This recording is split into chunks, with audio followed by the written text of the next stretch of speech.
Thanks to SSAF, to Bimal and Deepak for organizing this and inviting me to be the moderator for what I hope will be a stimulating evening of presentations and conversations, primarily around Vishal's work. And Ashish will be holding a series of conversations with him. So as the structure goes, I shall start with a 10-minute kind of introduction. And then that will be followed by about 45 minutes of Vishal's presentation of his work. Then followed by two sets of conversations between Ashish and Vishal. So how the conversations will go, Ashish will come up with a set of propositions in response to Vishal's work. He will present his own set of images and videos, and Vishal will then respond. That's about Ashish does a presentation 15 minutes, and then Vishal responds for about 10 minutes. That will be repeated a second time over with a new set of propositions that Ashish will present, and Vishal will respond to them in the same format, 15 and 10. And I will then have the daunting task of summing the whole thing up in 10 minutes. So that's more or less how we are set up for the evening. This will be a very loose set of conversations where things will be in sync, and sometimes things might go in various directions.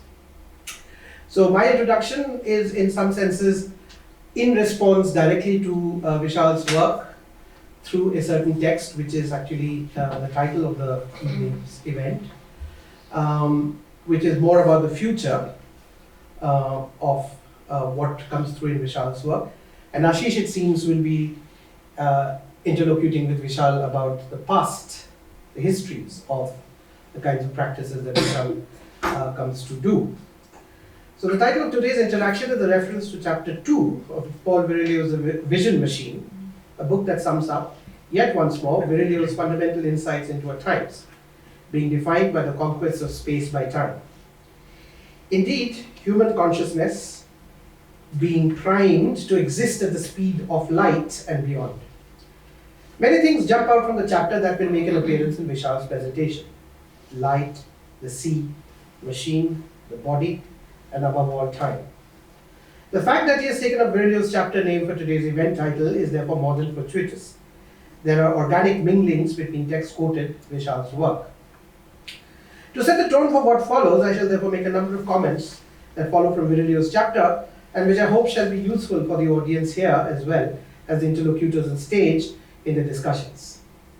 The point Virilio makes is a simple one, and the chapter can be broken down into about 6 kinds of sequential points that are there.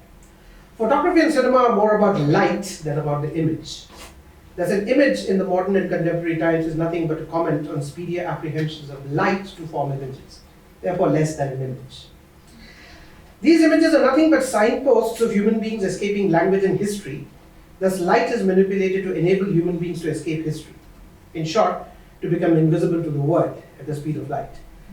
The machine speeds up this process as well as leads to newer machines to conquer space better through this manipulation of light.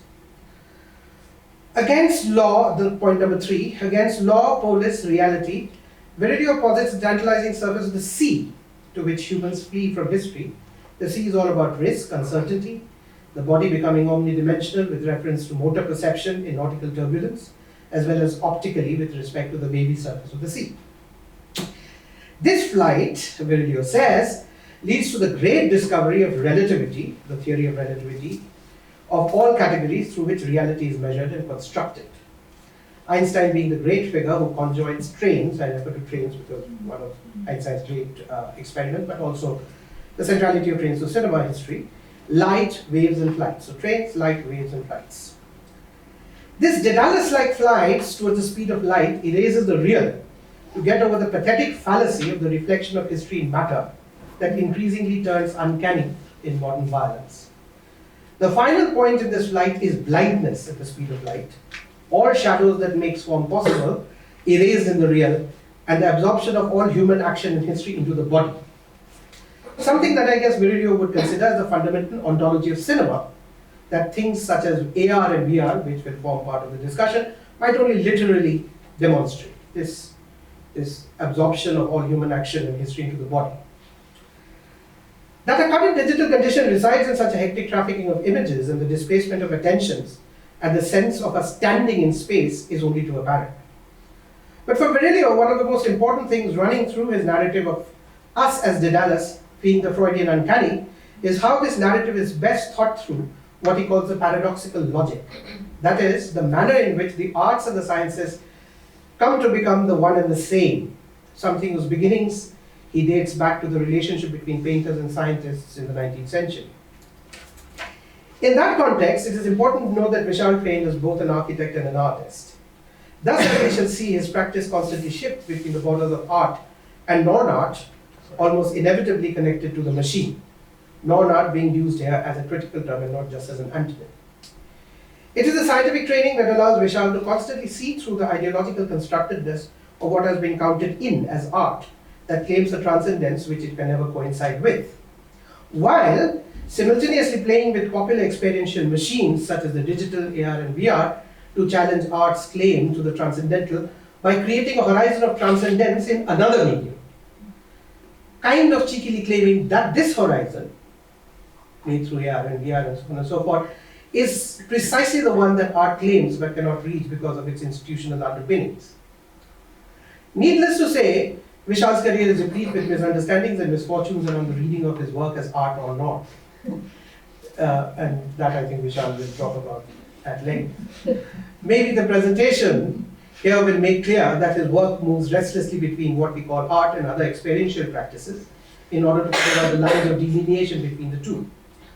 While all the time knowing candidly enough that what is still not theorizable within art today is merely something waiting for the right frame, the right point of view to arrive in the future. But let us not forget that through all this wandering in and out of labels, Vishal is very much in that time that Virilio finishes this chapter with. And Virilio finishes the chapter with the following. Malevich, Braque, Duchamp, Magritte, all ended up creating a vast theoretical tract about the loss of the artist's monopoly over the image and their jump into physics, that was science, in new apprehensions of form, light, and time. Interestingly enough, Virilio calls these artists the last of the authentic philosophers. At another point, Virilio says that this move away from representation to experience in art is somewhere related to the power of movement and action that absorbs our narrative and external points of view into a dynamic world we all want to inhabit, or rather, the dynamic cohabitation of body and universe. Somewhere, Virilio is forcing us to think through, and this is where I guess something what I say might coincide with what Ashish might bring in terms of the pastness, why the philosophical culmination and elite bourgeois culmination of this movement in action and relativity, that is Einstein's relativity, and the pop cultural ubiquitous image making as movement as action, ending the artist's monopoly over the image come to coincide. So why does the theory of relativity and the rise of the pop cultural image making, the ubiquitous image making, to which of course the digital is merely a continuation of, and therefore taking away the artist's monopoly over the image, why should these two movements coincide? Relativity and this coincide. Cinema, of course, is that carrying point on a Daedalus-like trajectories towards invisibility, which until recently was the medium par excellence to illustrate Virilio's point about movement in action and all the magic that goes with it. A medium that is very dear to Vishal as well as to his interlocutor for this evening, Ashish Rajadhyaksha. So it is to the two of them that I now turn.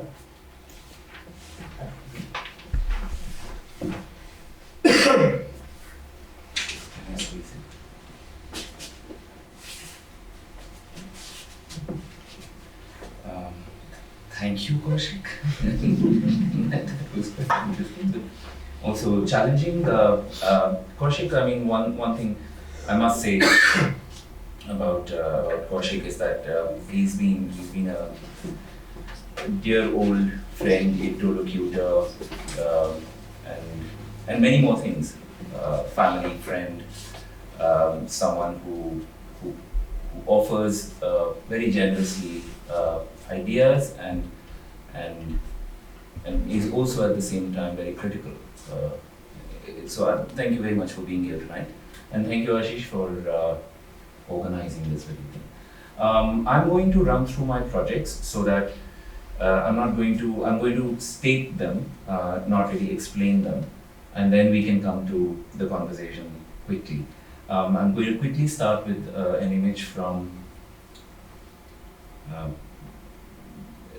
2010, and the image was presented as a Pepper's Ghost image, where the dancing Gandhi is actually modeled exactly to the meme that ran in the 90s, which was the Ugachak baby.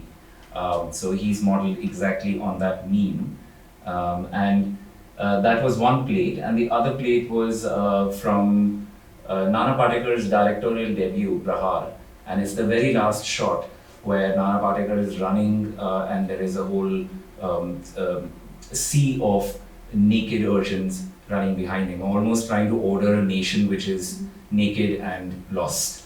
And he's a military man. It was quite an interesting film, not entirely successful on many levels, but still, I like this last image very much. And the title of this work was Nanga Mulk.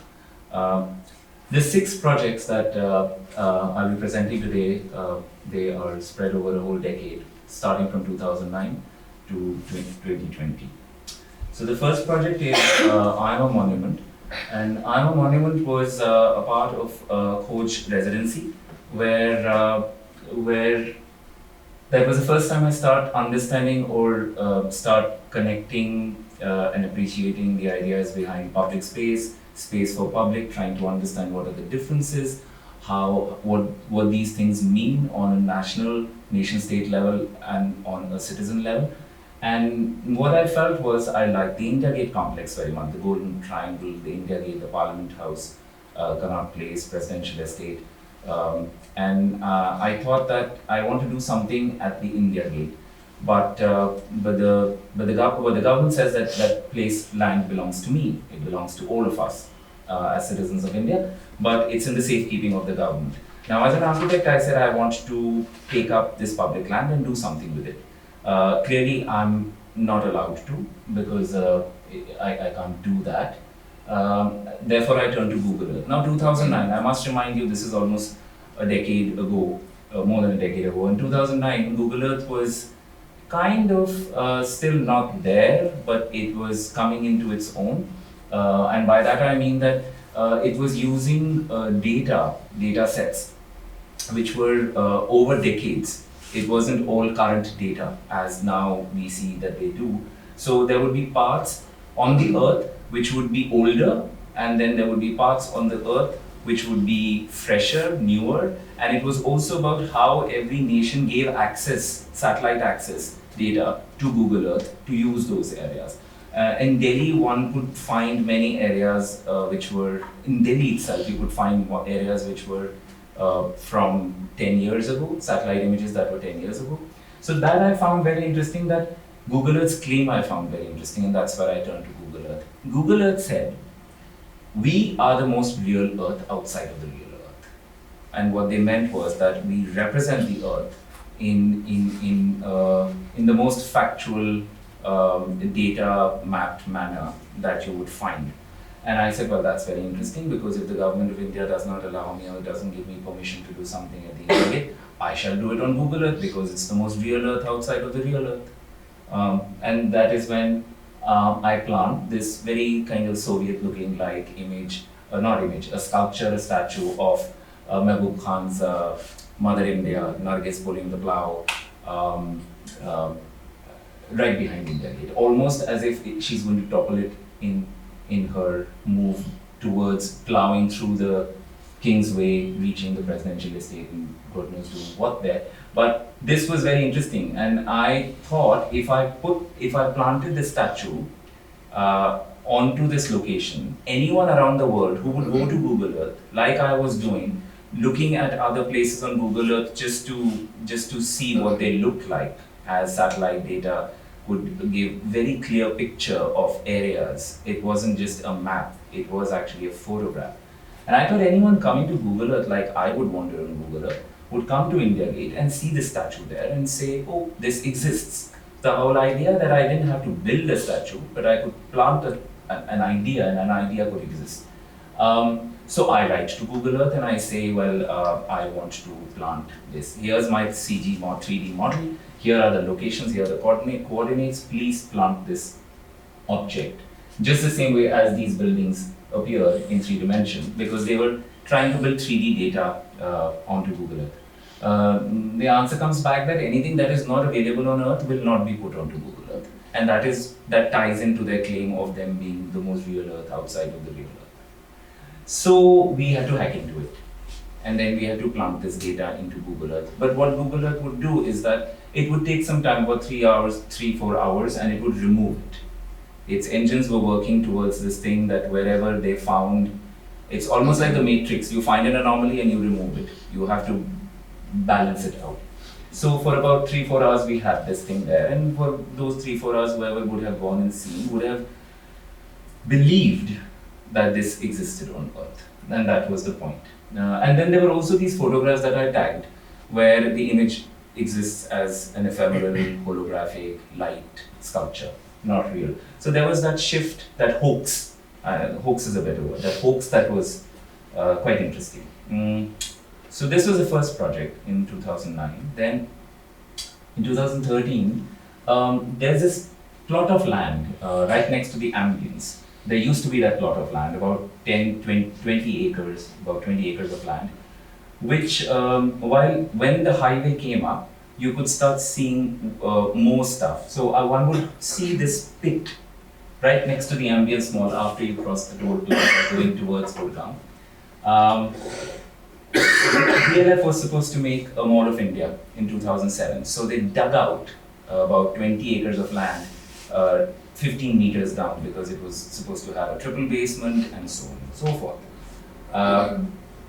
2008, the markets crashed and they said we are not going to build this mall. It remained a pit. And in 2013, I kind of got access to the pit. A very simple story. I have a friend who supported quite a few of these mad projects. A very basic support we got, but monumental support by getting access. So Firoz Gujral, who has the Outset India chapter and the Gujral Foundation, I told her, I said, well, your husband is with DLF, can I get this piece of land? Can I get access to it? And then the security of DLF took me to the site and they said, well, you can do whatever you want to. Here's a form, please sign it. The form said that all liability is on me. So I said, here, I'll take all liability. And the security head was quite surprised. He said, wow, आप तो इतनी आराम से sign करते हैं. So I said, आप इस पे मॉल बना देंगे, कोई मर भी गया तो क्या पता चलेगा. कल को मैं गाड़ जाऊंगा यहाँ पे आदमी को अगर कोई मरा तो या रह जाएगा, कल मॉल बन जाएगा, खत्म हो जाएगी बात. Sort of a thing, almost like a sinister thought had crossed my mind that people could possibly get hurt and die, which would be exciting.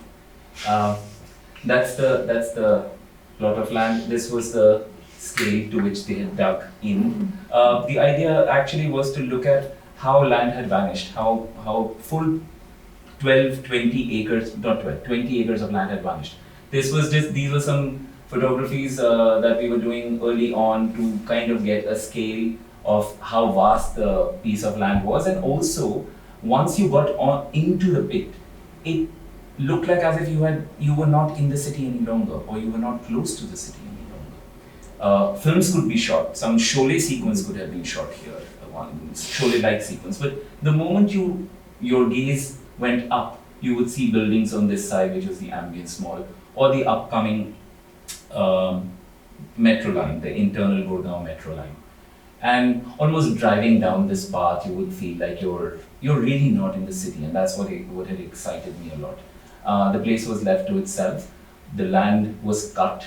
There was absolutely no security in terms of if there was a landslide, then that part of DLF could have just slid in. This thing could have slid down, but this was interesting to see that how casually they had just cordoned this piece of land and it went absent from public view. So the idea that I kept thinking, what am I going to do? What am I going to do here? It's such a large piece of land. You take on the challenge and then you don't know what to do with it. And this is the first time when the light really appears in my work. I put up a searchlight which would which would oscillate, not circle. It had a starting point. It started from that point and it would oscillate. It would circle and then hit that point and oscillate back. And that's all that it did inside. It never went over. That was the sky tracker. That was the scaffold. It traced, the beam of light traced the edges of this pit, and the only way at night you would know how far or near the edge was to you was by looking at how large or small the spotlight would be. So the distance now was being only measured by a beam of light. It was quite interesting too, and that's the scale. So the scale was something that kept exciting me a lot because I could fill, or I could not fill, I could hold the space all by itself just through this one beam of light. That's it brought in ideas of sea where there is no sea. It brought in ideas of edges where there are no edges. But these are imagined edges, because if tomorrow a building comes up, these edges will vanish. And those were the ideas that kept coming back, and also this idea that there was an object which came in and which would go away, and once it's gone, the space will go in reboot. No change was made to the location or the site.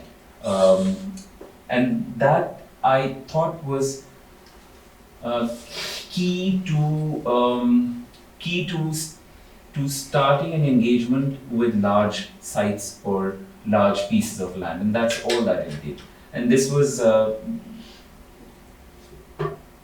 then as the sun would go down, the beam would become stronger and stronger and stronger and stronger, and at night that's all that would be left, because there is no other light source in that pit. All you have is this one circling light. Which marks the spot, which shows you your boundaries, which guides you. Interestingly, the object was it was central, but no one was watching the object, because everyone would go to the object to view the site.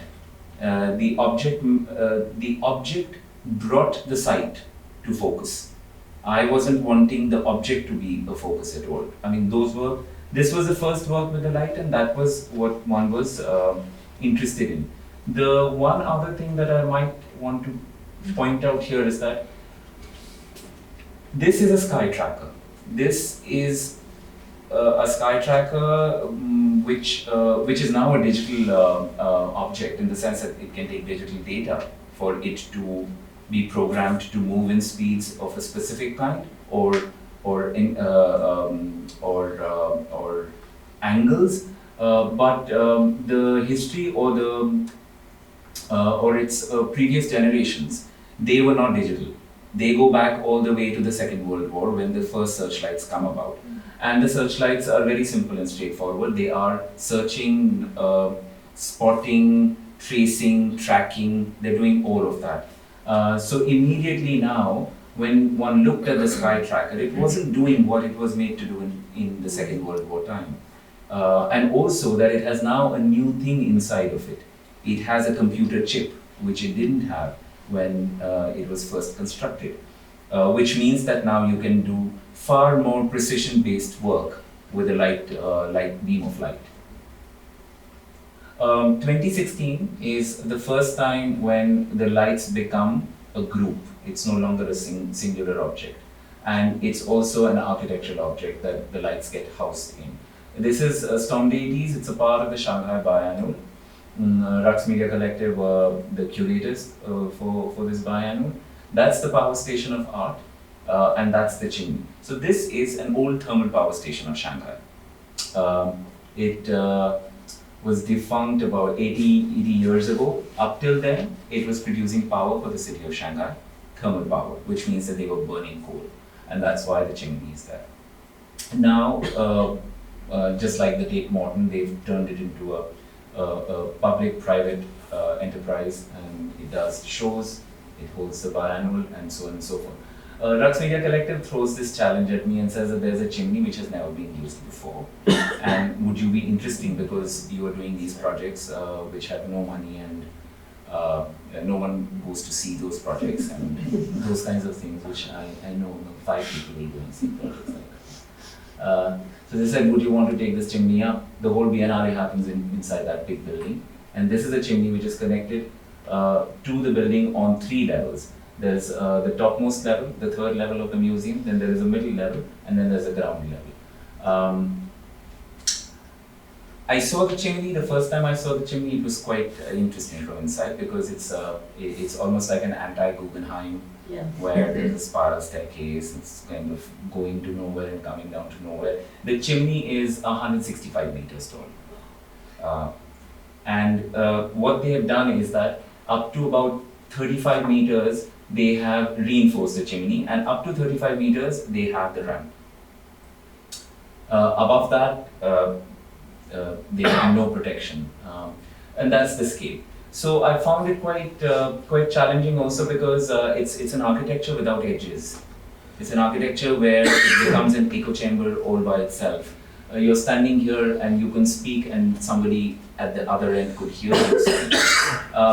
Visually, it's very strong, and also because of its height and that's what happens when you see down. It kind of looks like like, I don't know, as if you're looking into the earth if you're up there. And that's when I thought that what I want to do is that I want to contain beams of light and somewhere bring focus to the idea of the architecture more than anything else, because this is again, I'll come to that part later, but there is an association to defunct buildings, out of function spaces, spaces which are left behind, not always ruined, but semi-ruins. And I thought that wouldn't it be interesting to bring notice to this, because I find that this chimney is feeling left out. You've done your job and then you're just left. You are, I don't know, you're, it's a very emotional thing. Somewhere you're marginalized. You don't mean anything just because your function is over. And I thought that I want to bring notice whenever anyone would come inside. I want to bring notice, as much notice to architecture as to the work itself, and they have to be somewhere a composite. So there were 7 beams of light which fell from the top all the way to the bottom, and the bottom was a water pool.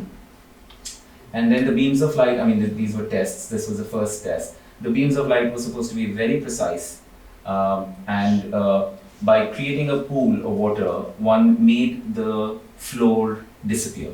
So when you looked down, there was an endless pit. And then these lights start coming in, and they start reflecting into that water, because it was almost like a reflection pool, because it's a very shallow pool of water. The many things that were happening here, out of that, the one important thing is that the pool of water started creating a microclimate inside the chimney. And that, by that I mean that there was more particle matter, there was moisture content went high. Shanghai is in the biennial started in November, went all the way up till February. That's the coldest time in Shanghai. So the particle inside, because it would rain, things would chip off, dust would just hang in, everything was hanging. It was quite intense because it created a microclimate. This is what had happened. There was a center which was found in the chimney, and the lights were supposed to start in the center at the same time, and then each light was given a different metronomic meter, and that meant that it would create endless constellations. But because it was metronomic in the sense that every time code that each light had would be divisible by either 3 or 4. So they create this soup, and then there comes one big huge moment where they all align again, like the stars. So this was the environment that the beams of light were creating. this is what it is. Sorry.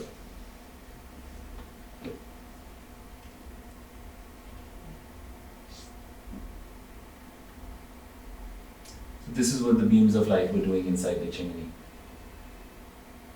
And as debris would fall, because sometimes debris would fall, you would see the beams even more clearly. The beams also made a lot of particle matter inside the chimney appear far more, they added to the ephemera of it. And things would drop in the water, so sometimes the water would also just keep reacting. And this is all that there was. There was an algorithm through which the 7 lights ran, and that was it. They ran endlessly. This is what one saw when we looked up, the 9 lights. They were on a truss. All the setups that I do, I'm very conscious of knowing that once the work is done, the site will go back to the state that I found it in. And that's very important for me. It might not be important for others, but it's important for me that if you had seen the site before the work, and then you see the work, and then you see the site after the work, the impression is there. You will see the lights even when the lights are not there. Somewhere it creates this image. Light has this possibility of creating an image where you know that you have seen something, it's got a phantom trace, let's just say that.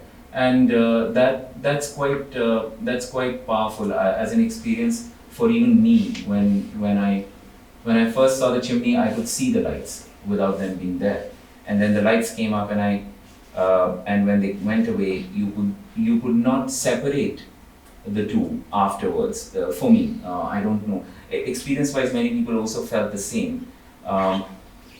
This is one small video documentation.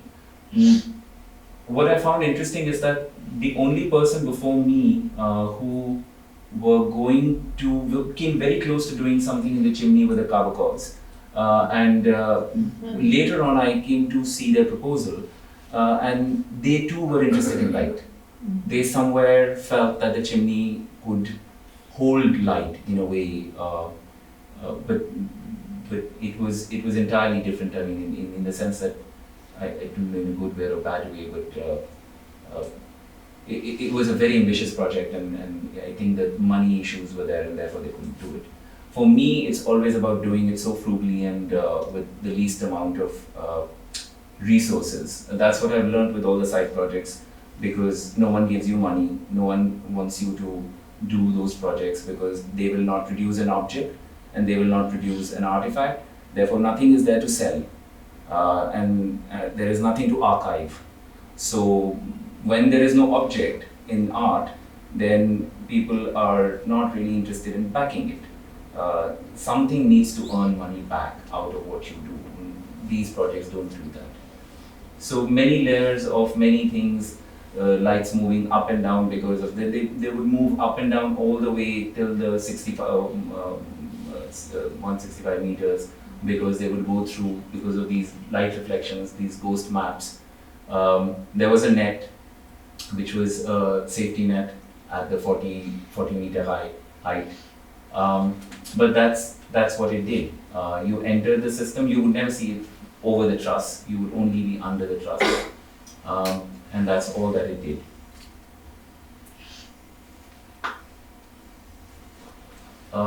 The chimney did find a function later on, as in after it was made defunct, is that it became the thermometer of the city. So at night it would become the thermometer, poor thing.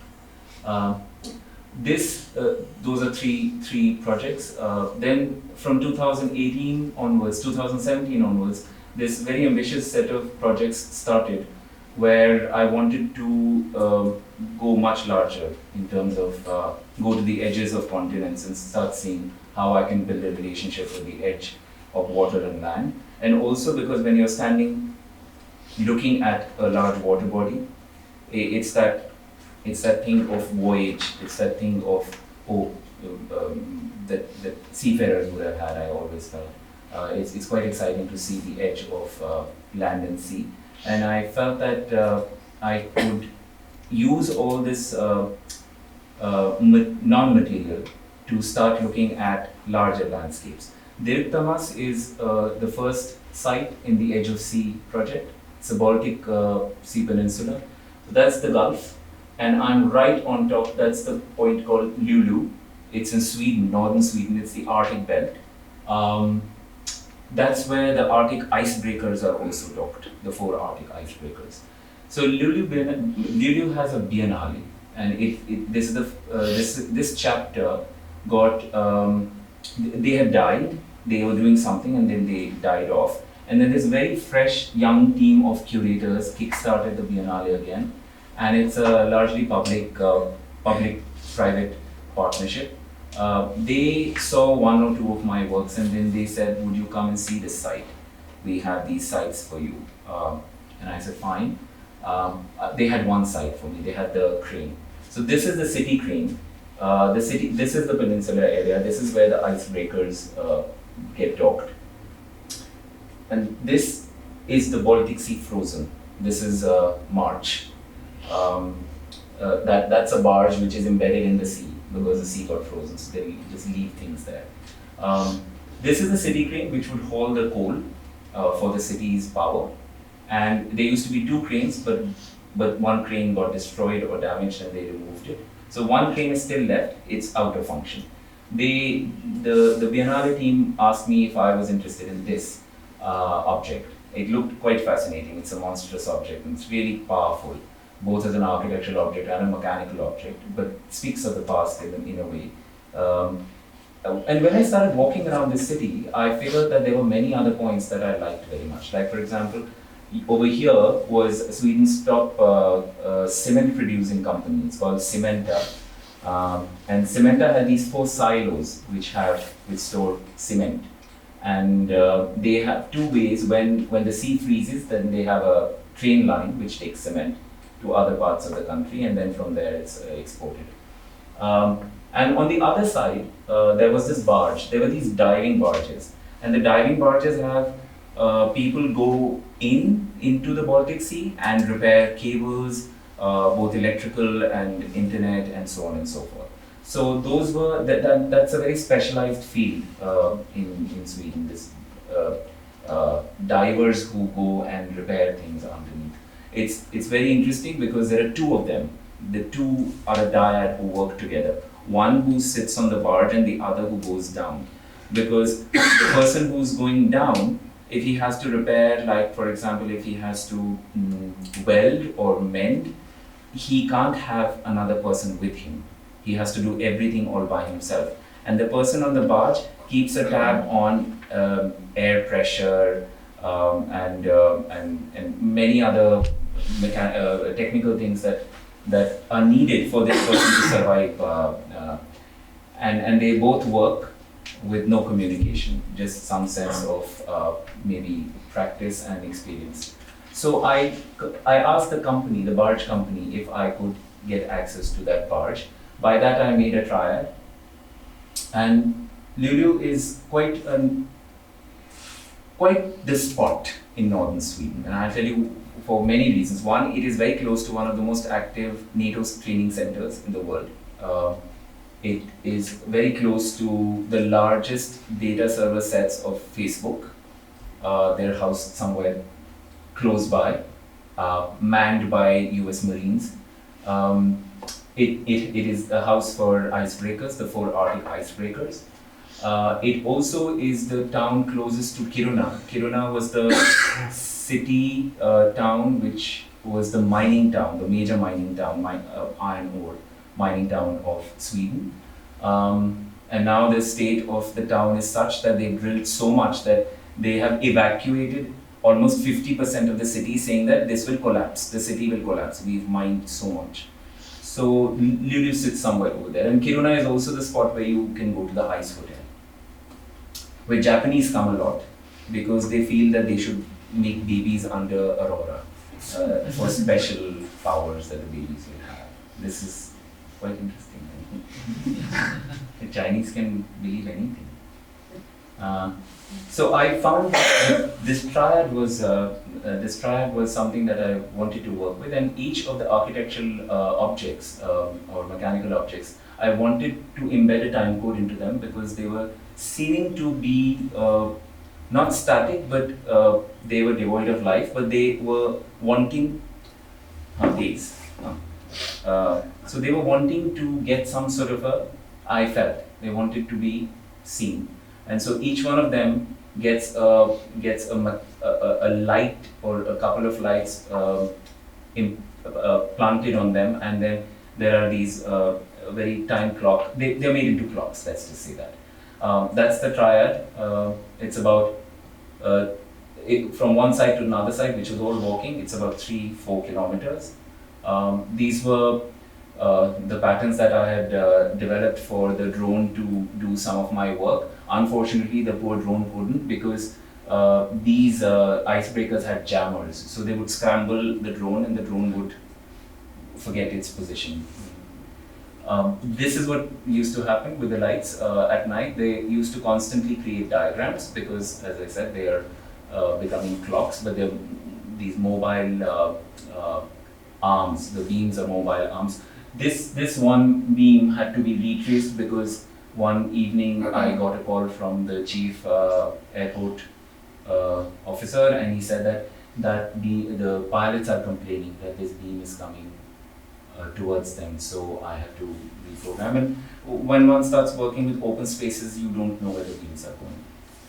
That was very new for me, that somebody had to tell me that now this is obstructing on a level which I could not have imagined. Like a plane coming down is getting obstructed, that's a big thing. And so, because you're throwing light out, you're throwing these beams out.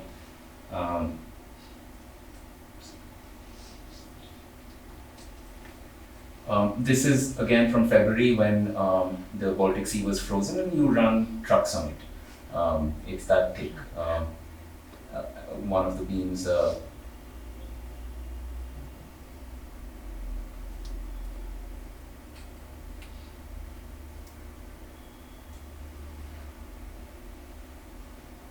also for the first time, I think, because I was in a climate that I had never lived. I lived in Lulea for 4 months.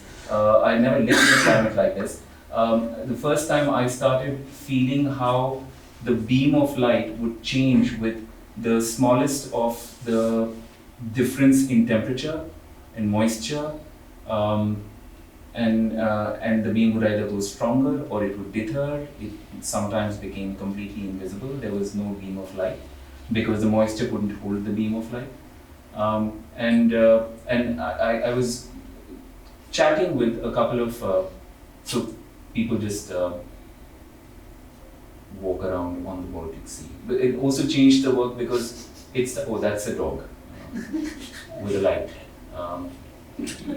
Because the sun only comes out for about 2 hours. There is no sun, so people can't stop their daily life routine. So these arcs are created by you? No. Mine is that's the bridge. What is the bridge? That's just the bridge. I'm just working with these beams of light across these 3 sites, and they connect. If you walk through, then they start connecting. You can see how they connect if you were to. The problem, Geeta, also is that these are completely undocumentable. I still haven't found a way to document it properly.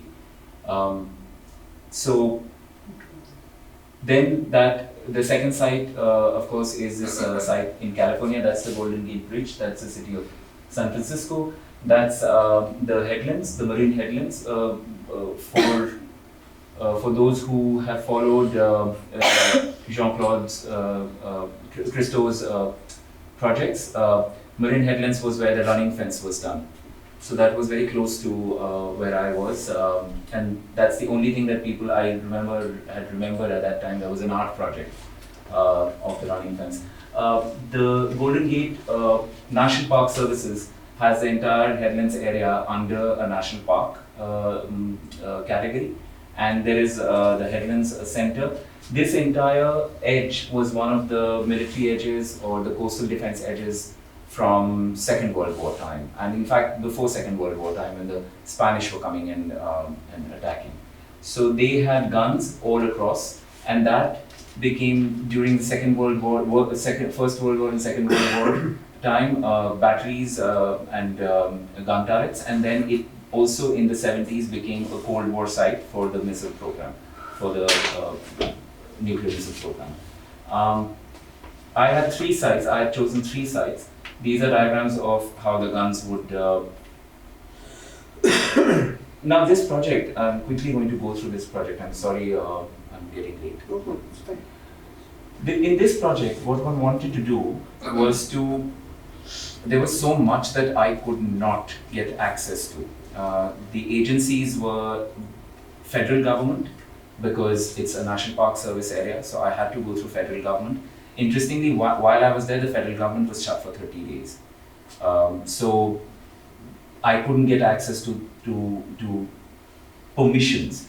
I went back to the Google Earth idea, and I said, if I'm not going to get permissions to this site to plant logistically a light or X, Y, and Z, what am I going to do? What did I do when I was doing the Mother India project?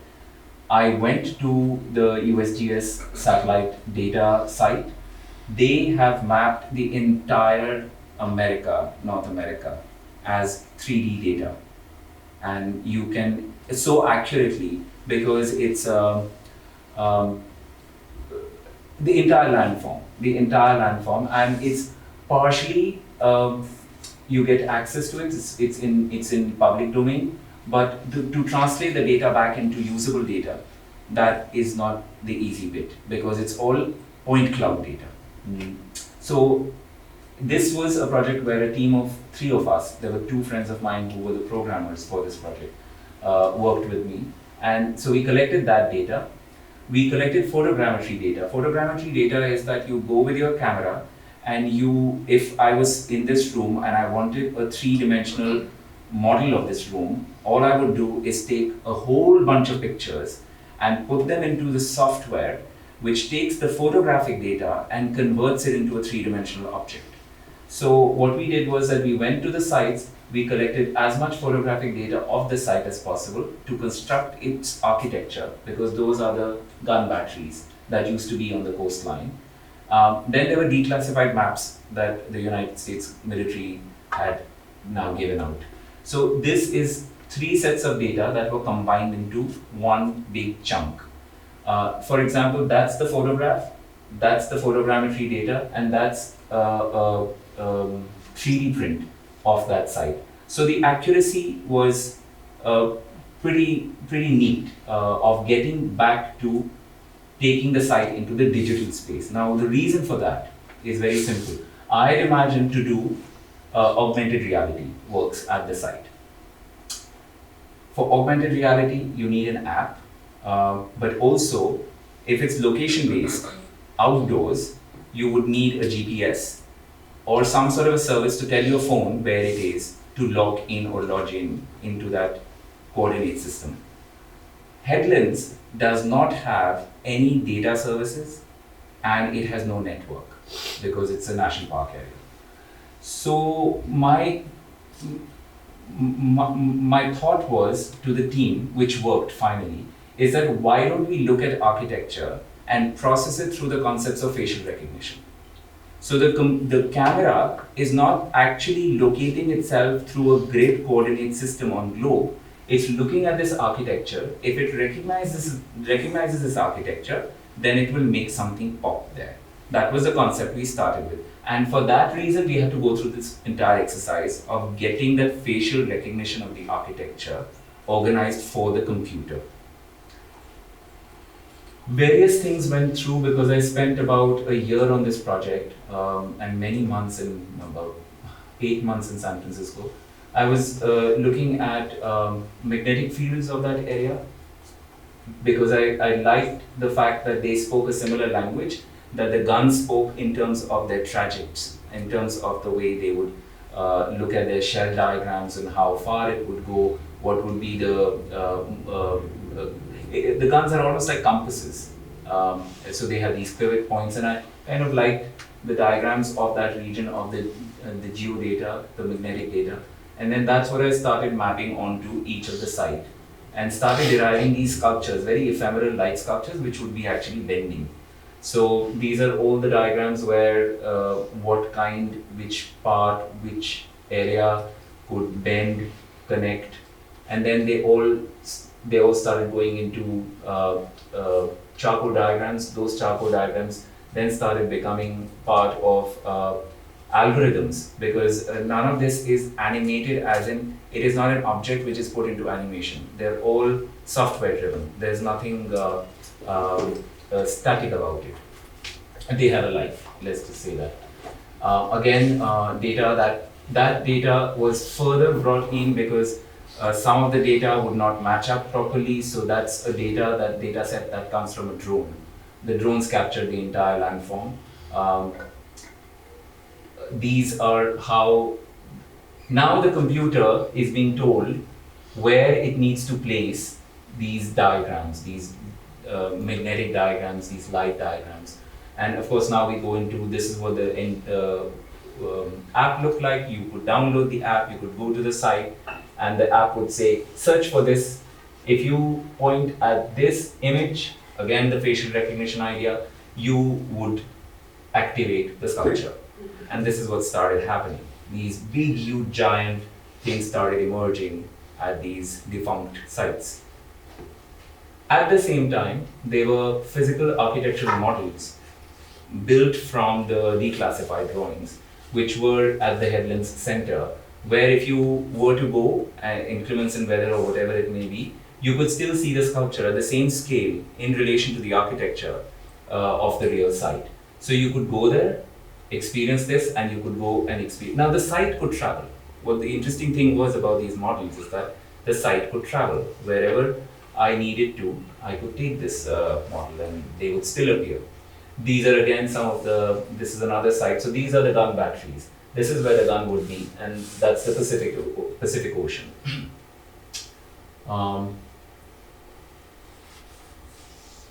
Now again, it was, let me show you a video. And they were all moving sculptures, as in they have a life.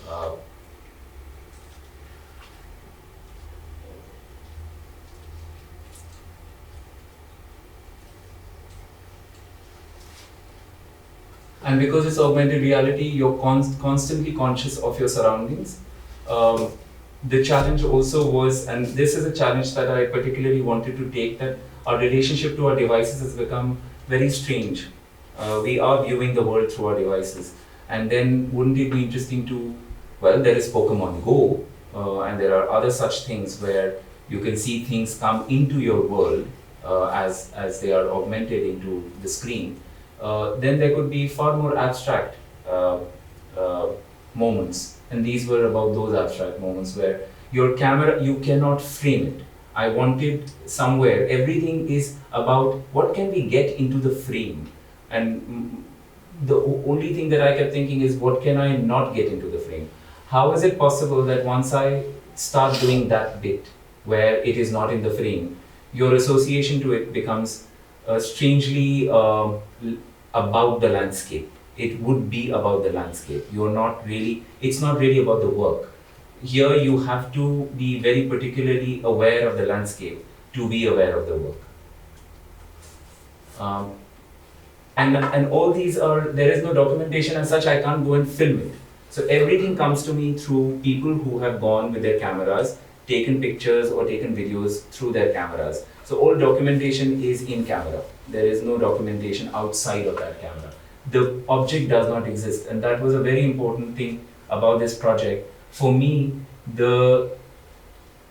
if photography is that document that tells you that this thing existed or this event happened, then that's the idea that I wanted to play with. That through the photographs of people or videos of people who visited the sites, these would be the documents of if this ever happened.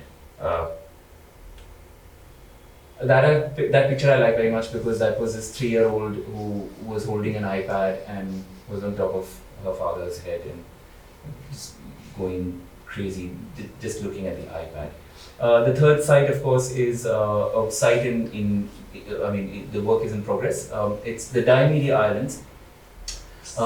The big diamede is with Russia, the small diamede is with America. The international date line runs through them. So fondly, this is called the island of yesterday, and that is the island of tomorrow. And these are inaccessible because both of them are under the two respective governments' military. That's what it looks like. What I'm doing is that from the Headlands project to this project now, because the access is entirely impossible, this is becoming a VR work.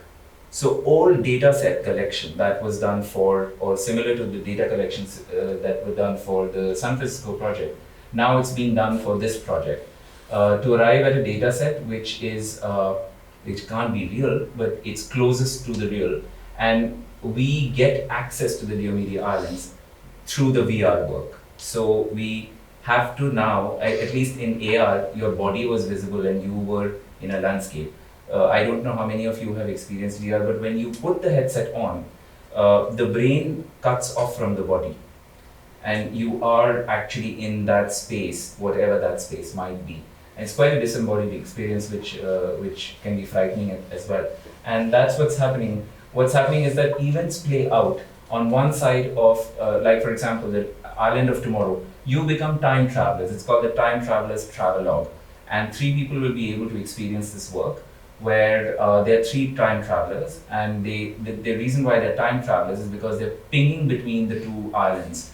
And the 2 islands are 2.5 hours apart in terms of their time coding. So you're either in the island of tomorrow or you're in the island of yesterday. So you're pinging between past and future. And events are happening which are coming from Russian cosmosms,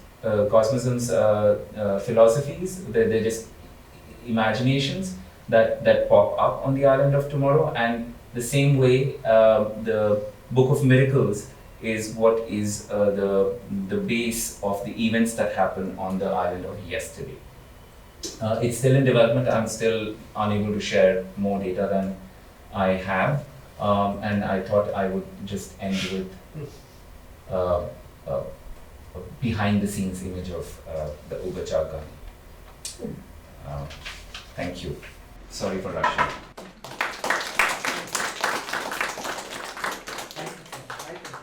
Because he started late, so we are exactly on time. Well, one possibility is that instead of having 2 rounds, we can just have Some, one and then I see think what we, happens. 15 minutes we are scheduled only, conversations. 15 minutes.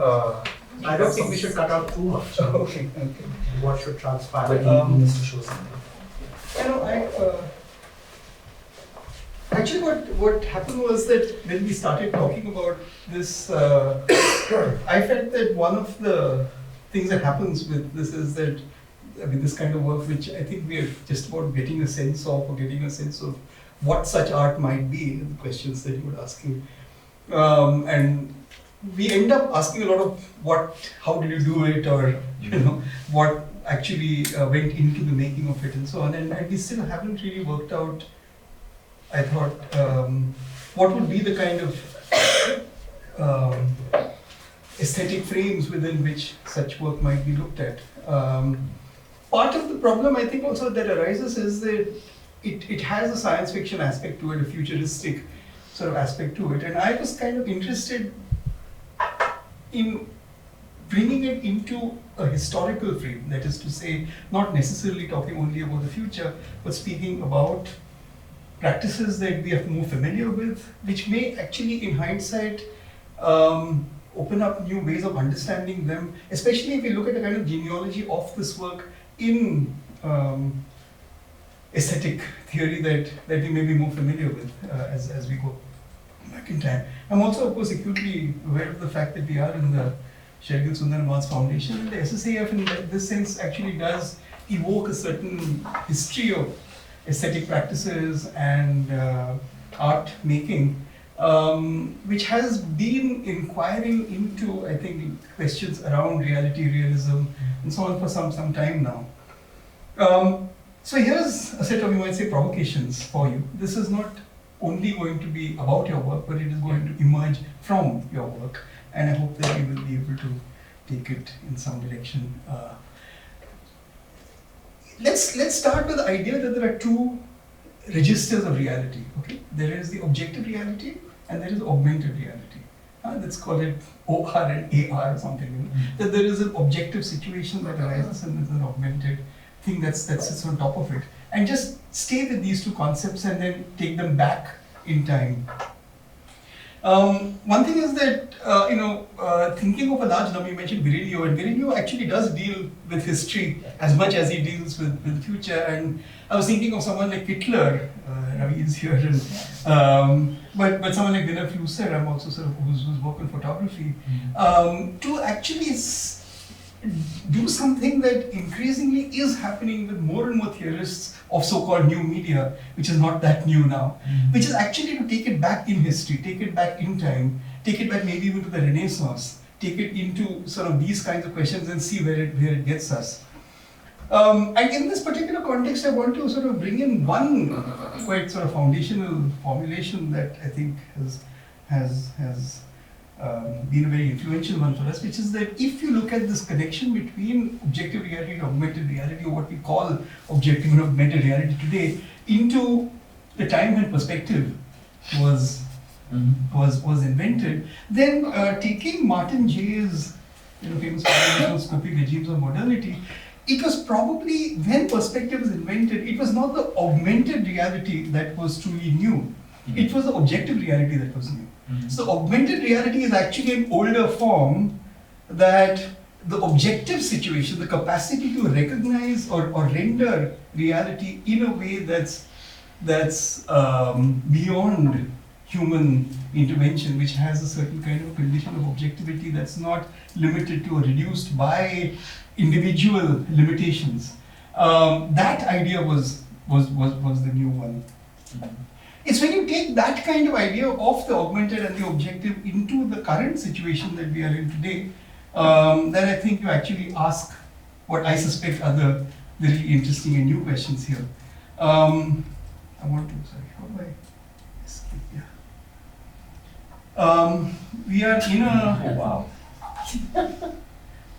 time when, what is this? There's the NPR case.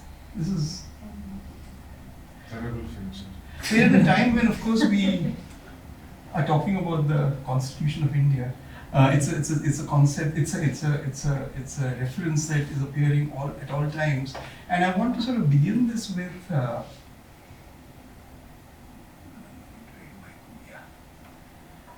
Article 15 of the Constitution of India, very famous one, and the specific thing that the fundamental rights that we have are defined by a set of spaces, access to shops, public restaurants, hotels, and places of public entertainment, or the use of wells, stands, bathing ghats, roads, and places of public resort maintained wholly or partly out of state funds or dedicated to the use of the general public. So there is a particular set of spaces that are named in the Constitution of India which are defined as public spaces. And these are spaces in which people exist as members of the public with certain rights of the public, which are actually part of the Article 15, I mean part of the constitutional sort of rights to equality that defines us as equal because of the fact that we occupy these spaces as members of the public. It's in this context that I wanted to sort of open up some of the larger questions around this objective reality and augmented reality question as a political formulation to start with. This is my neighborhood in Bangalore. On the left is where I live, the neighborhood I live, defined through the Bangalore Developmental Authority, and on the right is Google Maps. I was very interested, recently we had T.M. Krishna in Bangalore, and I was quite surprised and impressed by T.M. Krishna and the way that he actually put some effort into what he wanted to say, but he ended up by saying something which I was very surprised by. He said that at this point of time in our history, at this moment where we are, whatever you do, go and do it on the street, he said. If you want to sing, sing on the street. If you want to write, write on the street. Just go into the street and do it. And I was sort of, apart from everything else, interested in what he meant by street. What was the idea of the street. And I was sort of thinking of this statement by this famous poem by Eliot, which says, "You had such a vision of the street as the street hardly understands."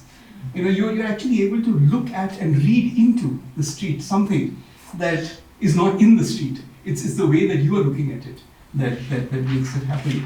And I was sort of thinking, you know, that which of these two maps defines the space in the way that Article 15 defines that space. You know, I mean, the idea of us being members of the public.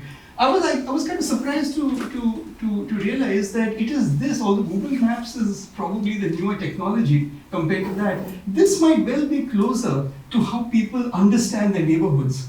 You know, this might, I mean, if you are actually looking at it and saying, oh, this is where I live, this is the street I live in, and you're able to recognize where you come from or how you define yourself, you'll actually be able to sort of see this as a more familiar situation than that, although this is the newer technology.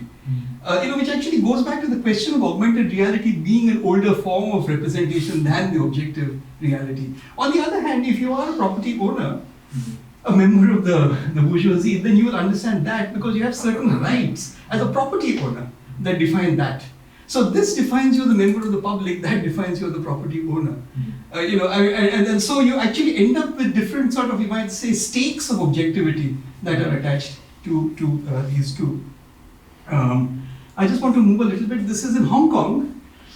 This is actually kind of interesting because what happens is that when you have those protest movements, we were talking a little bit about it on Friday. When you have protest movements in Hong Kong, these things are actually sent out literally every 10 minutes on Telegram. And you have a situation where the water cannon, the tear gas is marked out, the police stations, and the roughly number of police that are there, and how you're supposed to navigate this particular space. Okay, this is something that actually defines the protest.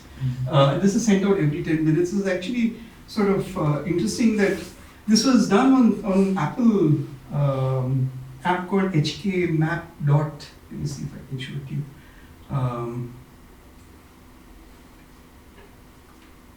This is it. This is hkmap.live, and this is actually a kind of a crowdsourcing app in which information is produced. But this is something that the protesters used. The Hong Kong government then complained to Apple. Apple withdrew that app, and then they reintroduced it.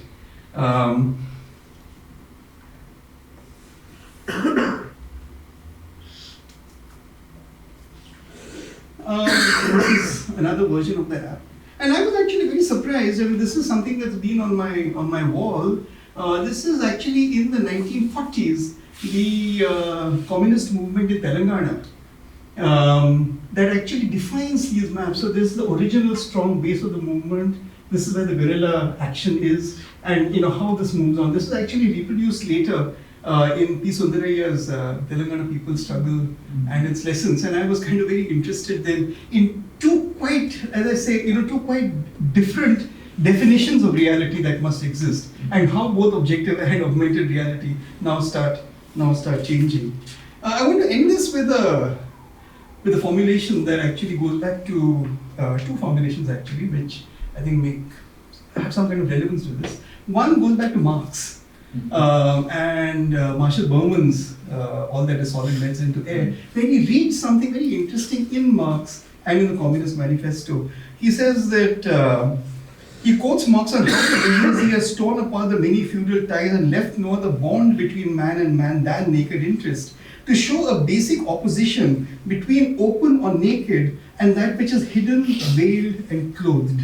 So you have a situation where augmented reality either sits on top of objective reality, or it actually sits beneath it.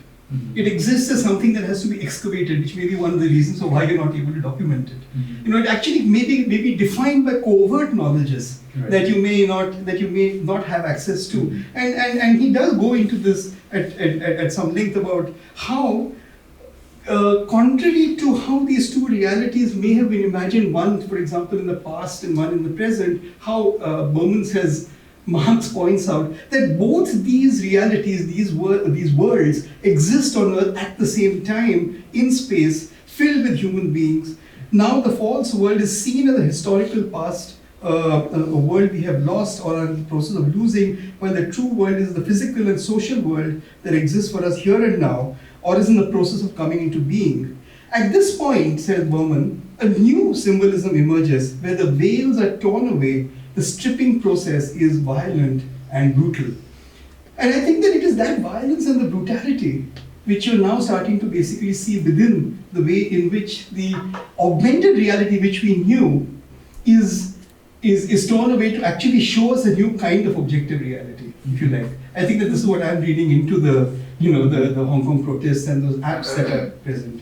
I'll conclude this with a formulation that goes back actually to a very good friend of all of us here, my teacher in some ways, Paul Willeman, and his idea of the avant-garde, and he speaks actually of a double strategy, the splitting of both narrative and setting, using a concept that may be analogous to what we today call augmented reality. He speaks of a landscape that is used in avant-garde cinema as an active, multi-layered discursive space demanding to be read in its own light. Such a landscape becomes, in his eyes, a space where different historical dynamics can be traced in a narrative that will, he says, oscillate between the use of a narratively motivated setting and the activation of the setting itself as an autonomous discourse. Such activation of landscape may require the mobilization of cultural knowledges not easily accommodatable in conventional filmic acts. Like, for example, when you live in a city and you know how the city must function, the avant-garde will use those kinds of knowledges to speak with and against the representational structure. And I just want to end this with something that friends in arts and aesthetics will be familiar with. This is Saeed Mirza's Salim Lagde Pe Mat Ro. Now, what happened was that Saeed Mirza, when he made Salim Lagde Pe Mat Ro, was explicitly aware that he was shooting this film and setting this film in Do Taki, in Siudi, and in Baikala. And the film was completely sort of defined by the cultural geographies of those regions. And what then happened was that, that the students of the arts and aesthetics actually put together a kind of a map of the film in which you can actually go and you go into, oh sorry, I've lost the internet here, I think. But basically what happens is that you go into Do Taki, the Chor Bazaar, the Dongri Nangpada, Bachchu Ki Badi, and so on. And you have a situation where the narrative of the film is actually embedded in the map itself, giving us what I think Paul Willeman was talking about when he was speaking about narratives that exist either beneath or on top of geographical spaces. So yeah, those were initial provocations, if you'd like to respond to any of them. Yes. There was a reason, Ashish, that I start with the idea of the Pepper's Ghost, because the Pepper's Ghost is possibly the first example that we can see in physical space where an augmentation is taking place, and there is also particularity in the content that is being processed through the Pepper's Ghost. There is always this idea of the phantasm, the ghost, the images of the past, or the images that are actually not the real. There's something that is being mapped over a theatre space where live action is taking place, and then there's another layer of information which has little to do with, it is the horrific, let's say, or the phantasmagoric, where it is less than the real, and therefore less than also a certain idea of an image. So this double layering continues from long back, and then it comes into augmented reality all the way through. One thing that I wanted to say is that, and this is something that has come up in conversations between Kaushik and myself, is that we cannot not talk about the machine, whichever way we want to include the machine. I mean, the machine is very important. Now the machine's eye, for that matter. Everything is about the machine's eye.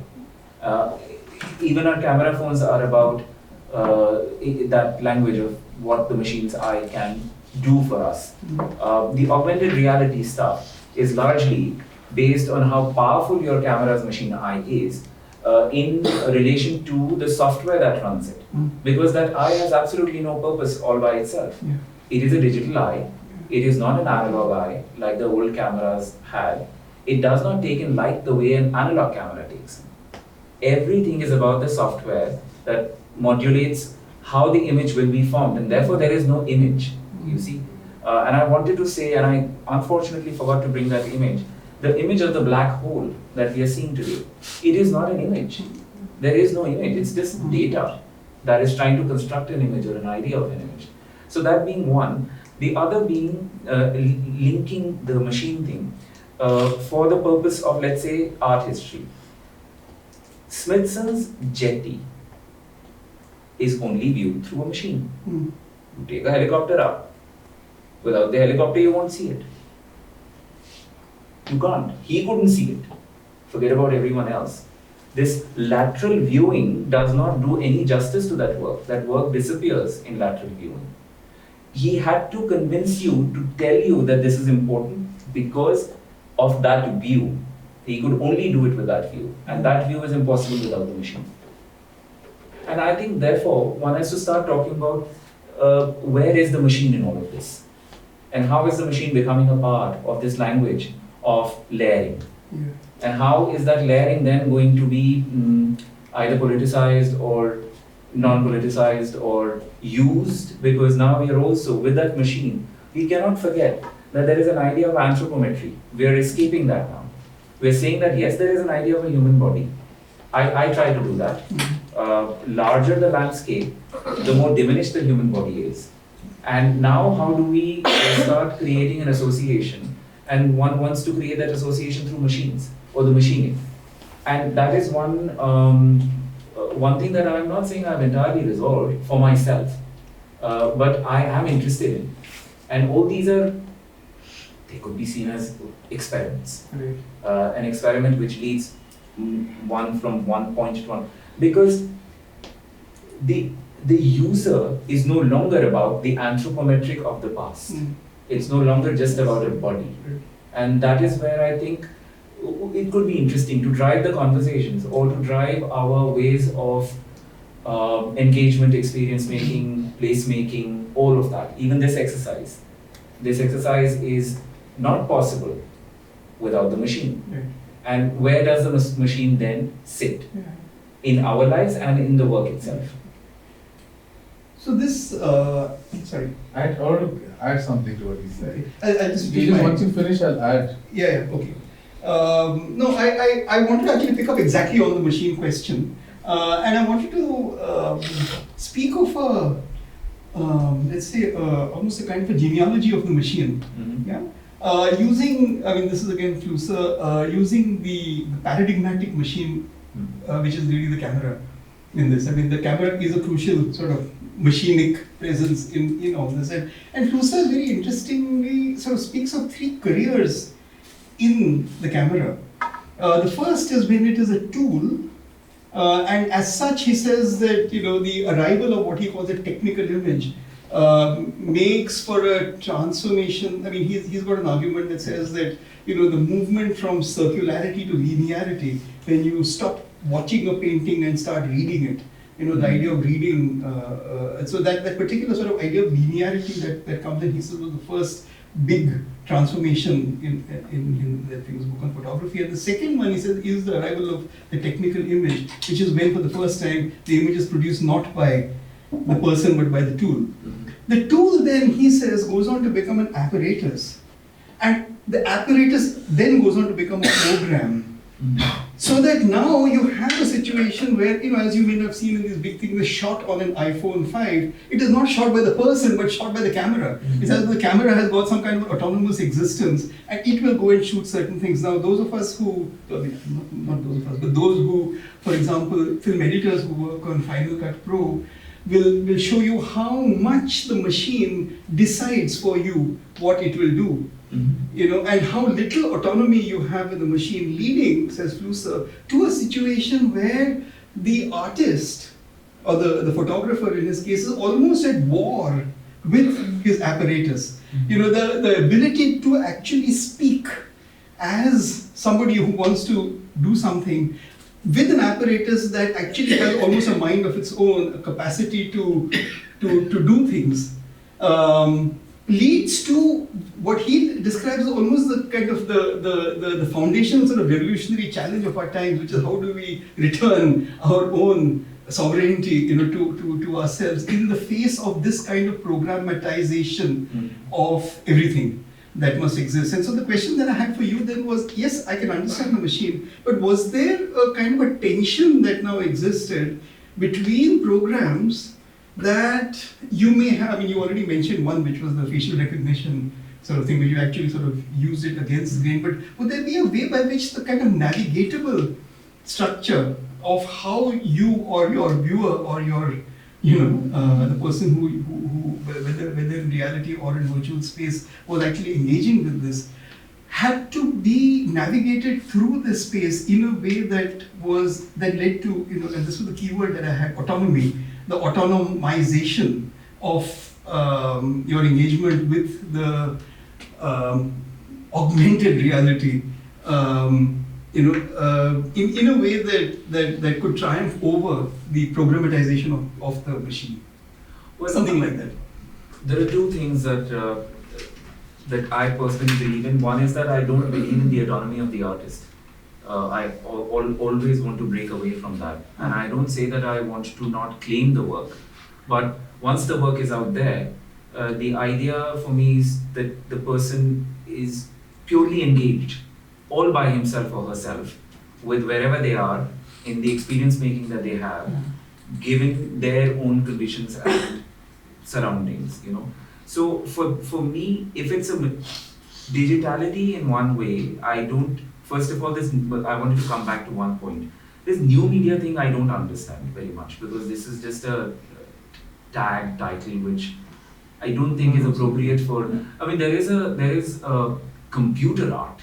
There is something which is computer art, which is generated through the processors of a computer, with you actually offering yourself to the machine. It's just the same way as the image of the black hole is coming to us. It's our extension. It is not going all by itself. We are extending ourselves, and where the bodies are fragile and where the bodies can't go, our machines will go. It's as simple as that.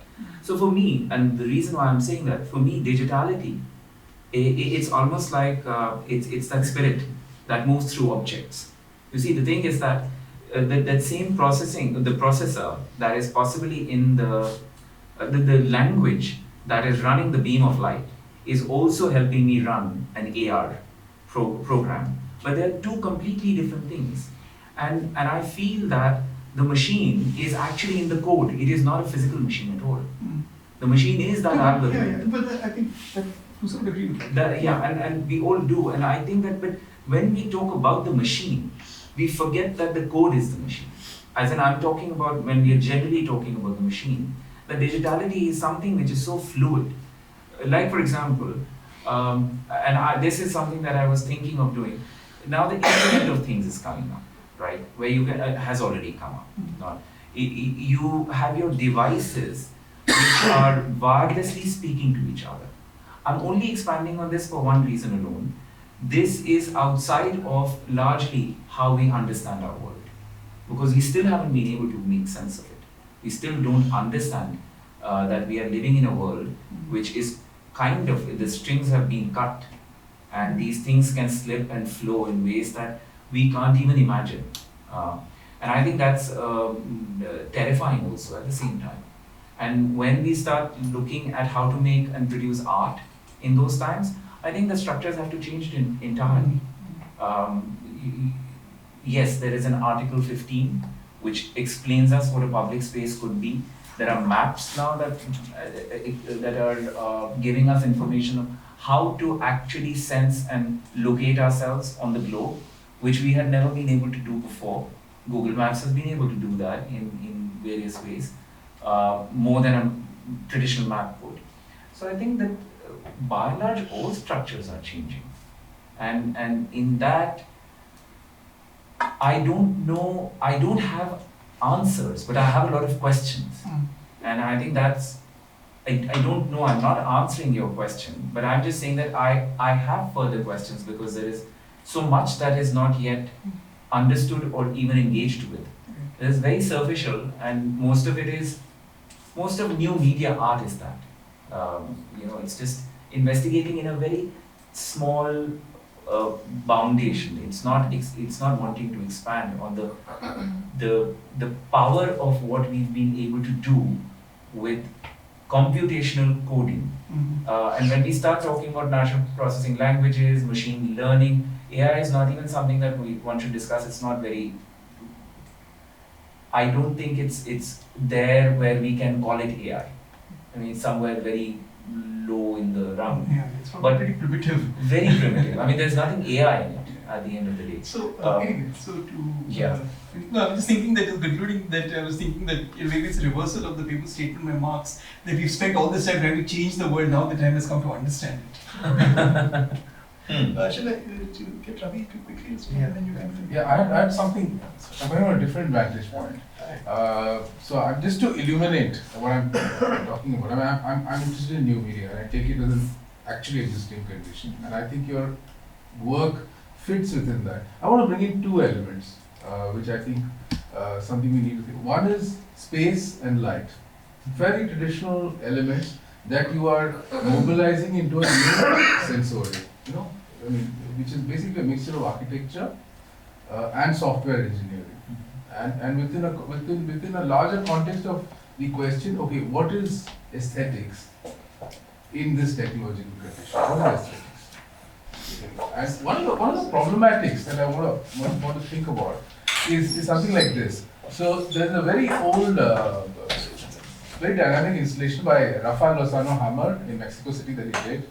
So I know him for many years, and one of the things I asked him is when you mount this, you know, he has these two beams of light. You must have seen this, Ashish, in Mexico City. But Rafael is coming from a condition which is little earlier than this. It's 12 years earlier, before Web 2.0, before the large data engineering. It's earlier new media art, which is working with an idea of the paranoid and the idea of surveillance. But he's working with light, space, right? But there's an idea of the population, and the software engineering is very early compared to this, because the elements, you know, he's working with different forms of code. Now today, you have asked the question again: what is space and light in a context where there's a disjunction in time? You know, the earlier question was the relationship between human and machine. Humans have autopoiesis, machines have not. Now the condition is, what if time, the temporality of the machine, is way ahead of all what we used to call cognition. You know, basic cognition, including an augmented cognition. So what I want to ask you is, what is the limit of light that you see this vis-a-vis space? Because there's a way in which you can play with this. Where do you see light as such? Because we haven't thought about light also. And light is also something we think about. Because this is actually software engineered intervention that you're doing. And I know, you know, but it asks us questions about how do we see space again? Well, Because there are no human beings here. right. You're thinking about space in a very different way. With light, I've always felt that I think it can. So I worked very briefly at the Department of Neurology in my university after finishing my new media program, and it takes me back to that time because I eventually figured that light is an element which can actually treat us, like it can treat the body and the mind. If we allow it, and that's something that I hold very dear. That I think that it transforms me the moment it comes, especially electrified light. We're not talking about natural light here. Electrified controlled light. It has the possibility of treatment, and I don't know how to define that. When you talk about, and it's a very good example that you brought up, and thank you for that. When when Rafael had done the Zocalo Square project, Yes, that's what I'm talking about. I also met him the first time in 2001, when he had just finished that project. And it was interesting because that was a project which was far ahead of its time, because that was the first time the idea of Internet of Things was not even there. And what you would do is that these beams of light were controlled by people who could dial in. and you could call up, and they could move the light, and suddenly the whole set of light would it would change. The diagram. That's what I meant. Yeah. Some sovereign purpose. That's right. of light. I don't think, the question that I had for him is that me dialing in wouldn't know I'm connected to 100 other people unless I'm told. And that changes because it was a great experiment. I thought it was a very, very wonderful experiment. But it was also very much about the urban and Zocalo Square being Zocalo Square. It's very clear what he was wanting to say with it. For me, I think, light, I don't know. I mean, as I said, I'm also trying to answer these questions for myself. What is the fascination that one has with light? How does light become a part of your body? It's not just about what you see. There's something very physical about it. I've not been able to crack it, honestly.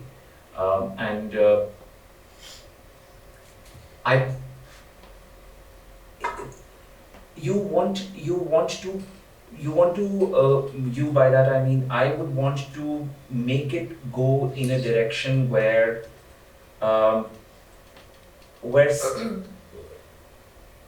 it defies physics. You see, that's where I'm always interested in seeing that part in light, where once it starts defying the idea of physics itself. This is why that image of the black hole is so powerful.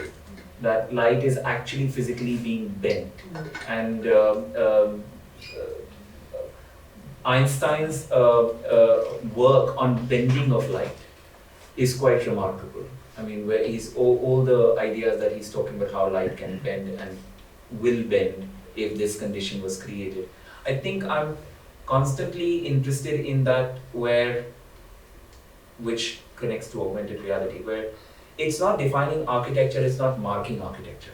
I mean, that's why I said the Sky Tracker had no sense for me from its own history, where it was a very powerful object, which is where, let's say, somebody like Raphael picks it up and connects it in with almost like immediacy. This is what it was, and this is what it can be for us. For me, that it doesn't hold that value. Can we hear Kaushik's response? Yeah, you want to. Well, if that for concluding remarks, I don't know how to do this, but Any more questions? No, I just want to add one. then we will have questions. Yeah. After that, we will have questions. So,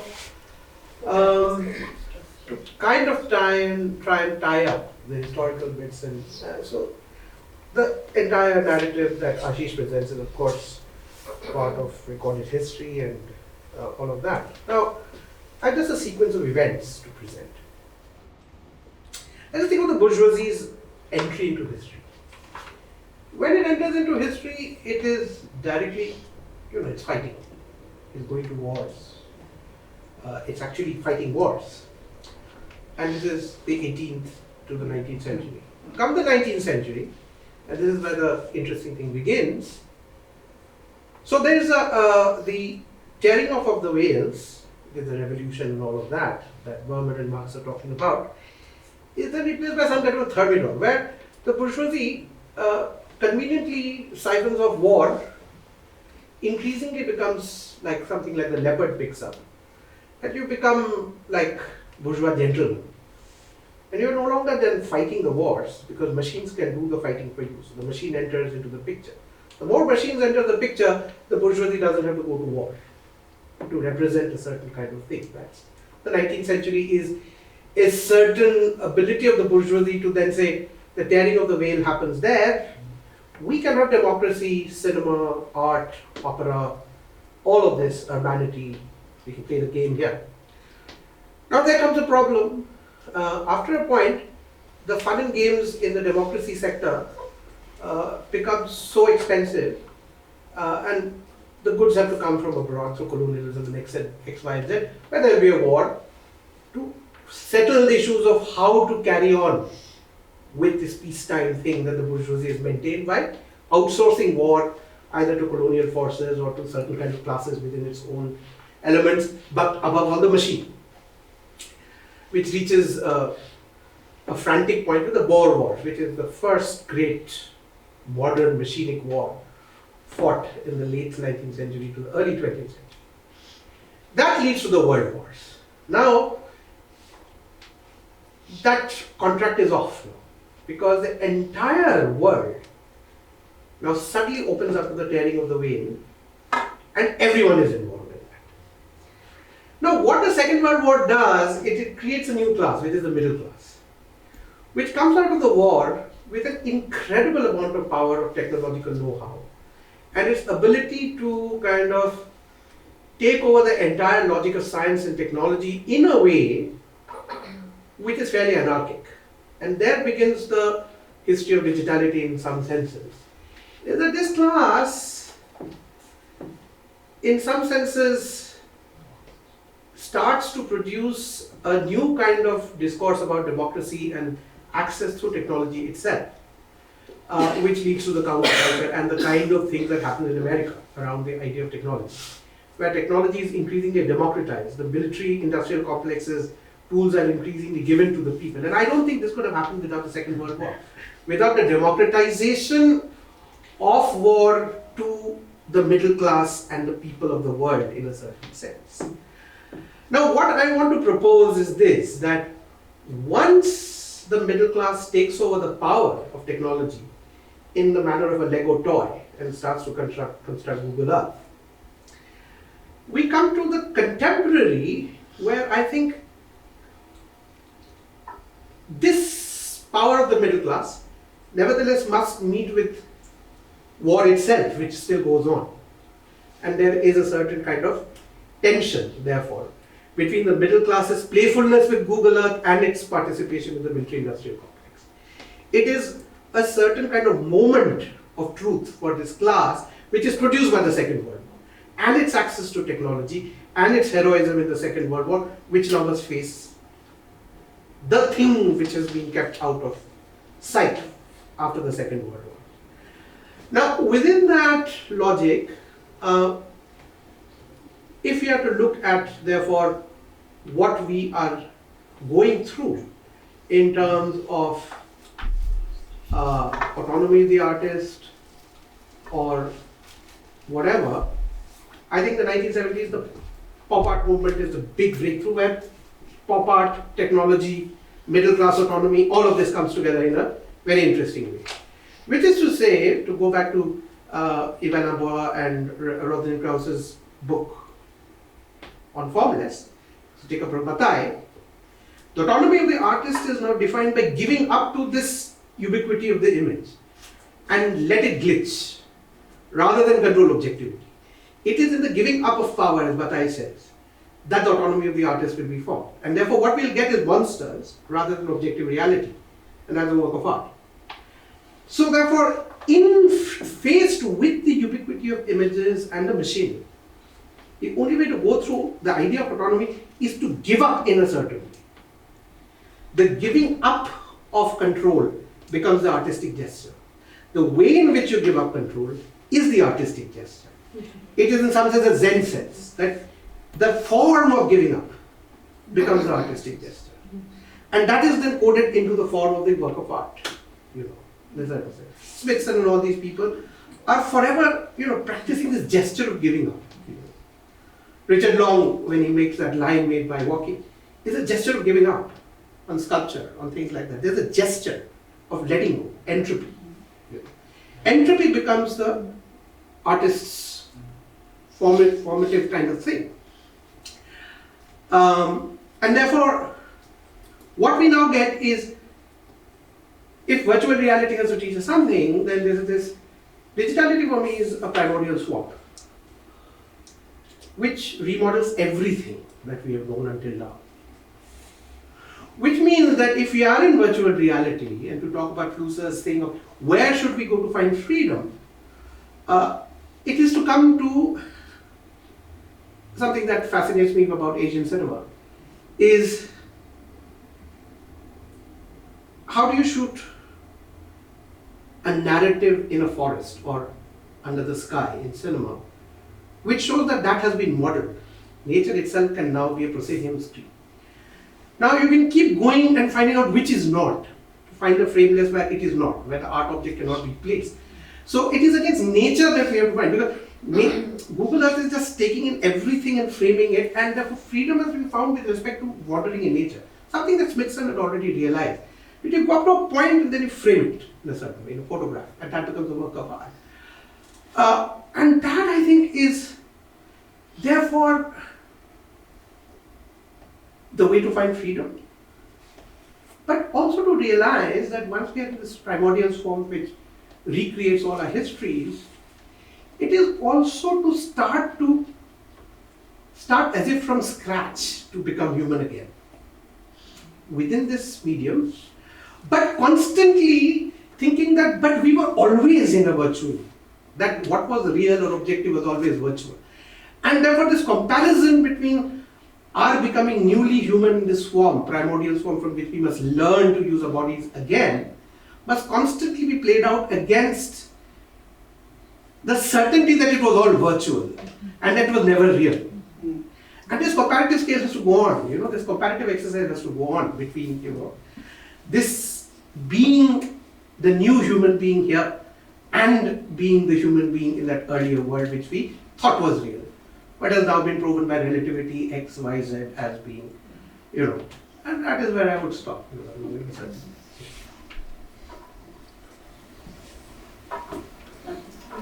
I have a comment and a question. Comment actually taking off partly from what you said in the end, and that when you separate machine and organic, I'm wondering whether you think of the nature of light itself. Nature of light itself has been complex. It's never been either organic or machine. It's always got an element of both data in it and also an aggregation of the data in science itself. So, but because you talk so at length about the machine and how the machine becomes a differential point of processing light. But light, I would argue, has always been processed because it's just energy and a certain wavelength which you see visibly. So it's, of course, how we perceived it, but in a sense, the digitalization of something is an extension of a way in which you delve into something. It's a constant extension. It's not a continuous, it's not a break. So from light which is never analog to light which is never digital, it's just a different processing of a certain kind of energy form. It has always been complex. So Einstein says that in terms of its relationship to matter. It also says in terms of the time-space curve and all these things, and the idea of gravity and all that, which are all much more complex phenomena, which we are only observing in some way, and that's the last question we thought. We as observers of a certain creation of a certain kind of reality. So that's, just want to comment on that. The second is about, I'm wondering whether, because all of the projects you showed had some kind of extractive or militaristic structures. They're large cranes, or they were extractive industries, or they were military sites. So I was wondering if that factors into what you do with those sites. Does site itself matter, or are there sculptural elements with it? Well, Ravi, one of the things is that the sites have, this is one of the funny parts of the way these things happen. They always come to me. I've never gone looking for those sites. I don't know what is there in those sites that are either but it's not only military, it's also these sites of, like for example, the DLF site. It's a site of Well, that's kind of capitalist. there is a, I don't know, it's honestly, the sites have just come and they continue to come. It's not that something you are wanting to particularly go out and find and say, oh, I want a military site, or else. It just happened. It really did happen. Strange. Does it factor into your design of your Not really. The only thing that I don't agree with is this idea of having, like for example, I feel that I own everything in the sense in terms of land. Right. I own all land. I can walk it, and I should be able to own it. By that I mean I should be able to walk it, not own it personally. Which is long time. One wants to do that. One wants to do that. Increasingly, one wants to do that, and I think that that's the only thing that one keeps thinking about, how to own the land, not physically. Thank you. No, I was thinking in relation to what you were talking about Rafael Hammer's work and what's the relationship. We spoke a lot about light and violence. For me, it's very interesting, and especially it's also not light; it's light beam, like a very specific monumental quality of light beam. And I also want to think about, especially in relation to your work, what does light beams in remote places do, and what does a light beam in a place like Central Park do? So it's a very different phenomenological.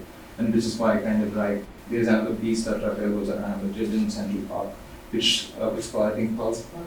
Yeah, I think it was called Pulse Park, where you put your pulse as the measure, and then everybody who's in the park pulsates. And it's also like very strong light beams, and you can only see it from an aerial view of the whole experience, but in that Central Park. And I'm not threatened by the light beam on me. Maybe I'm enjoying it, I'm playfully thinking. But think about the same in a situation like a remote place where I would not actually expect light be passing through my body. And then how does that experience of having a light beam on my body in a place like that would be? And it's something that you thought about, especially for me the question is that how do you design where the light is positioned? Because that's something that you decide. I agree there's an outcome, but you are the eye that is guiding the eye, which is looking at the people. So, I mean, I don't like Google Earth, Mother India, I'm a Monument would have been the only project where so specifically the site is not only recognizable, it's also monumental in its own historical sense. Outside of that, all sites are sites of almost irrelevance. They are, as I said, either marginalized, or they are defunct, or they are out of function. I often feel that, I think it comes from my background in architecture. I think this association of sensing and knowing and processing scale is something that I feel only architecture could give me. I don't think any other way it would come to me. And that is where it links to the body and the landscape, or the body or the build. It's always larger than you. So somewhere there is no method. The same beam of light that was in the Shanghai chimney is also on the Baltic Sea. But it's an entirely different distraction. That won't make it go away. You would have to minimize the thing. So minimize the Come on, kids. Yeah. I think each site has a way of expressing itself in scale. Why would the Shanghai chimney only hold 7, not 9 or 5? Is something that the site tells you. I can't define that for the site, and that I think is it's not about intuition at all. It is about this relational diagram that you have with the body and the site, and that's where it comes from. So would be the Baltic Sea, and I know, I mean, we've joked about it once or twice about how the beams of light are actually a very lightsaber Star Warsy thing. They move very slowly. They move very majestically because they're slow moving lights, because they also want you to experience the diagrams that they're making. It's not just about that one particular beam of light in motion. It's about what it is tracing, but not tracing alone, what it is tracing collectively, except for the Prajapati, which was just one single light source. All other projects, they try to, and you have no way of changing them.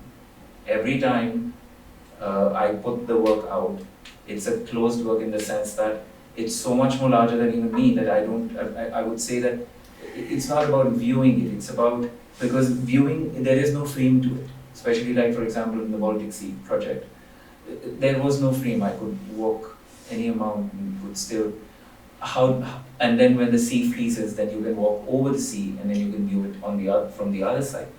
There are so many challenges. I think largely one goes with, as I said, it's the architectural training, I would say. That's the only way. to get a sense of how to scale everything together and how to make it appear cohesive or non-cohesive, I don't know, but appear, just appear. Yeah. So thanks for all the presentations and discussion today. It was very interesting, but this is the second time I heard your presentation of your work, Vishal. You came to Arts and Yes. Aesthetics, and also I got a better sense. Repetition, as we know, is a very important form of the way in which we understand this. And I remember towards the end, because this is to take off from what Kaushik ended with, and that time we got into an argument about materiality versus immateriality. And today Ashish has introduced another opposition, augmented reality and objective reality. And I'm just wondering whether reality even plays a role in your work. I don't think so. I think you're thinking beyond those, because framelessness is such an important part of the way in which you're constantly talking about it.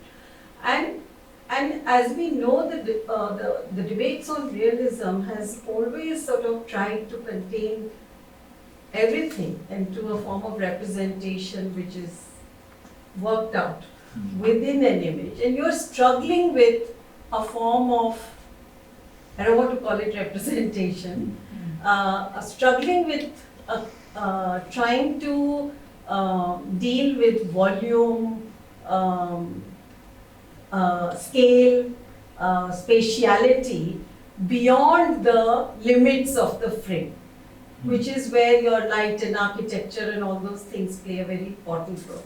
So what does it mean to then, how would you then respond to this opposition that Ashish has introduced, of which I would like to ask Ashish later at some point, maybe not today because this will require a lot of drinking and all, to figure out what is this opposition between augmented Which reality. Ashish had promised us drinks and he's given us tea. This So- is going to be an endless debate. But I just wanted to know whether you think in terms of realism at all, because No, I don't. exactly, that's what I was.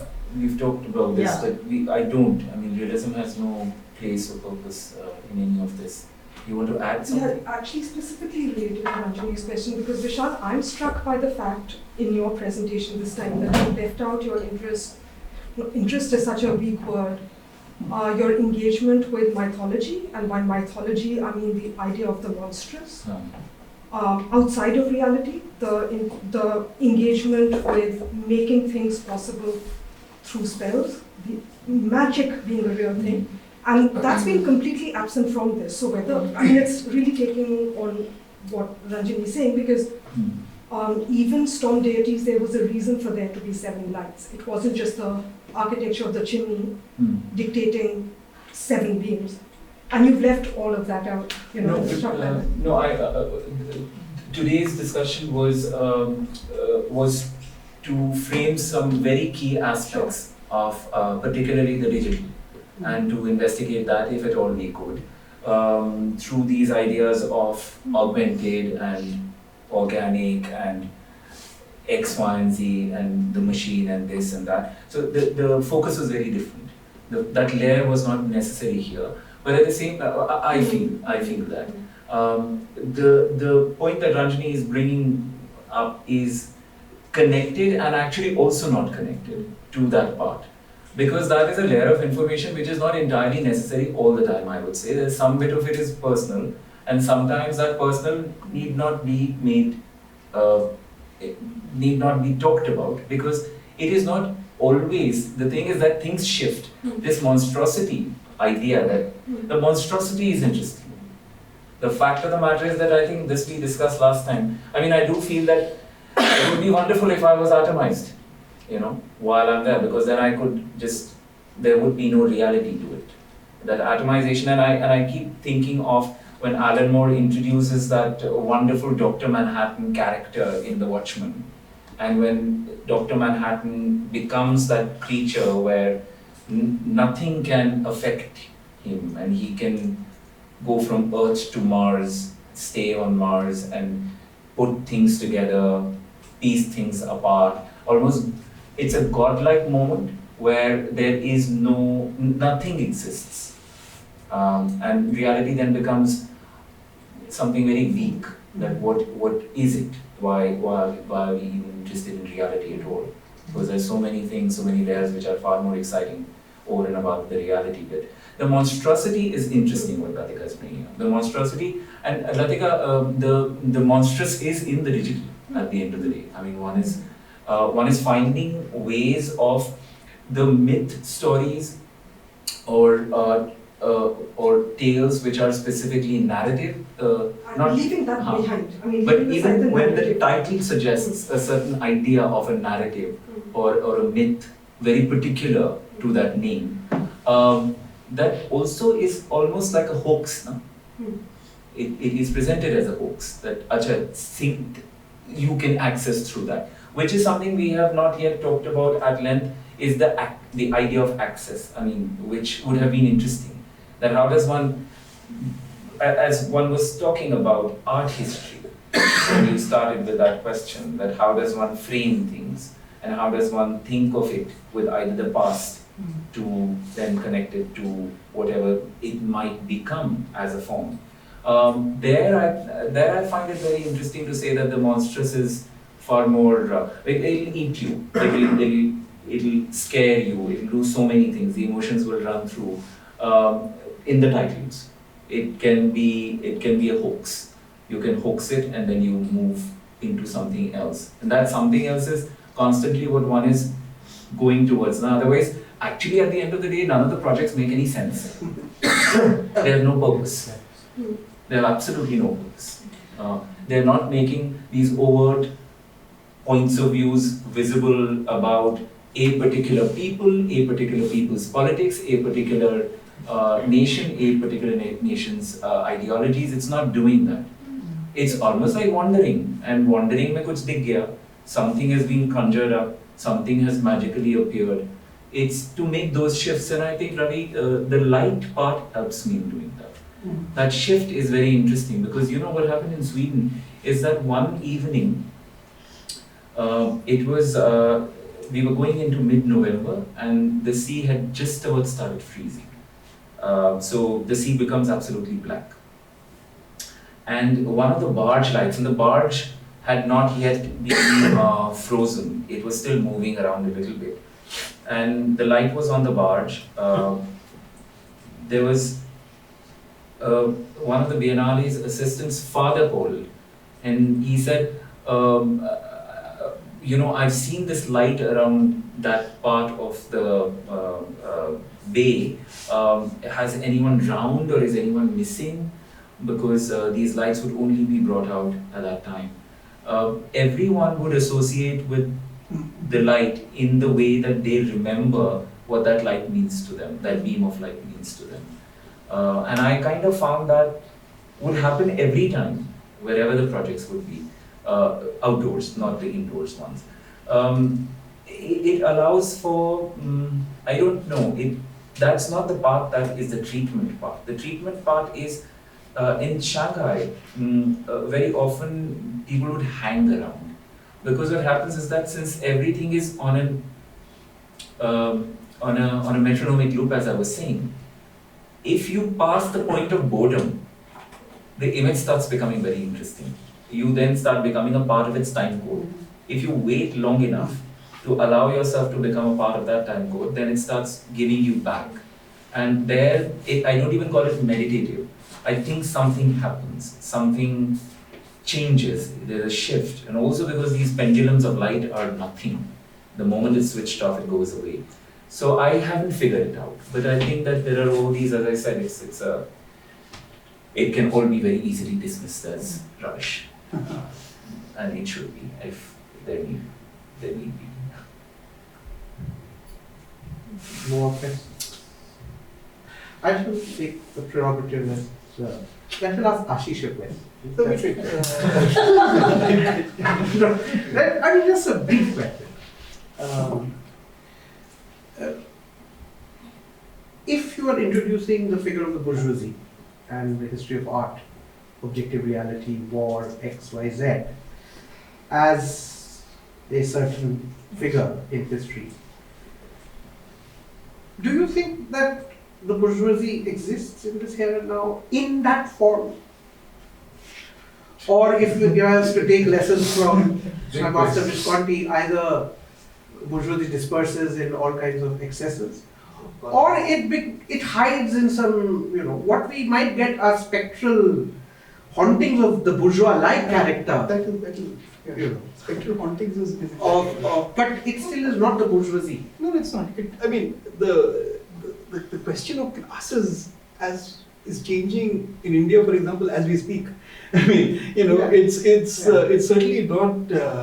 At the same time, Yeah, but it does change the field a bit. it may yes, it actually brings us back to the question of realism, which Ranjini had brought up.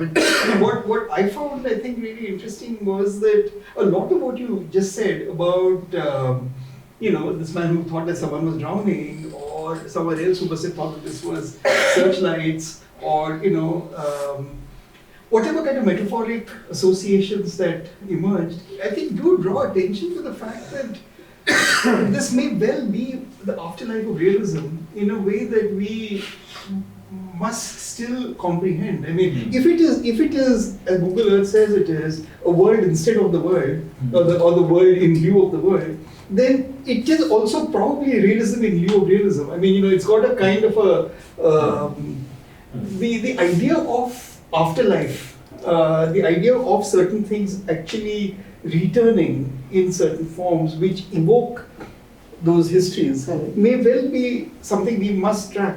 In this context, the two things here. One is, of course, that the death of realism is something that we've done many times in even recent memory, leave alone the long duration of history. It is not self-evident to me that the frame is foundational to realism. The frame was probably a relatively late entrant in the career of realism, and we may be looking at a post. The frame as the realist frame as probably being replaced by something else. That question, I think the last word on that particular question has to still be said. In that context, the one thing is, of course, that your choice of light as the output of a programmable backend is an interesting one and a significant one, because light occupies that kind of liminal space between the physicality of your tower, or the spaces that you're looking at, even though they may not be monuments, and a kind of virtuality that, of course, in the last work, it actually could become nothing at all. That the light occupying that kind of space is of some significance in this way, and it may well give us the clues as to how to track the transformation of realism from one form to the other. I certainly don't see this as post-realist. That's the bottom line, I think, on this. No, I think what we had a discussion also about the fact that you kept referring to the presentation and the way you documented your own work, and I don't do this my work is actually there, but this is just something that I'm bringing to you. But we are quite dazzled by your frames, because the frames look quite dazzling and it's quite interesting. And that was actually my second question, a part of which I had asked you earlier. Is this move from the geographical location where you're presenting this, you've constructed your art practice, and then transforming that into this image, and then talking about it, and it's changing the ways in which we are relating to space?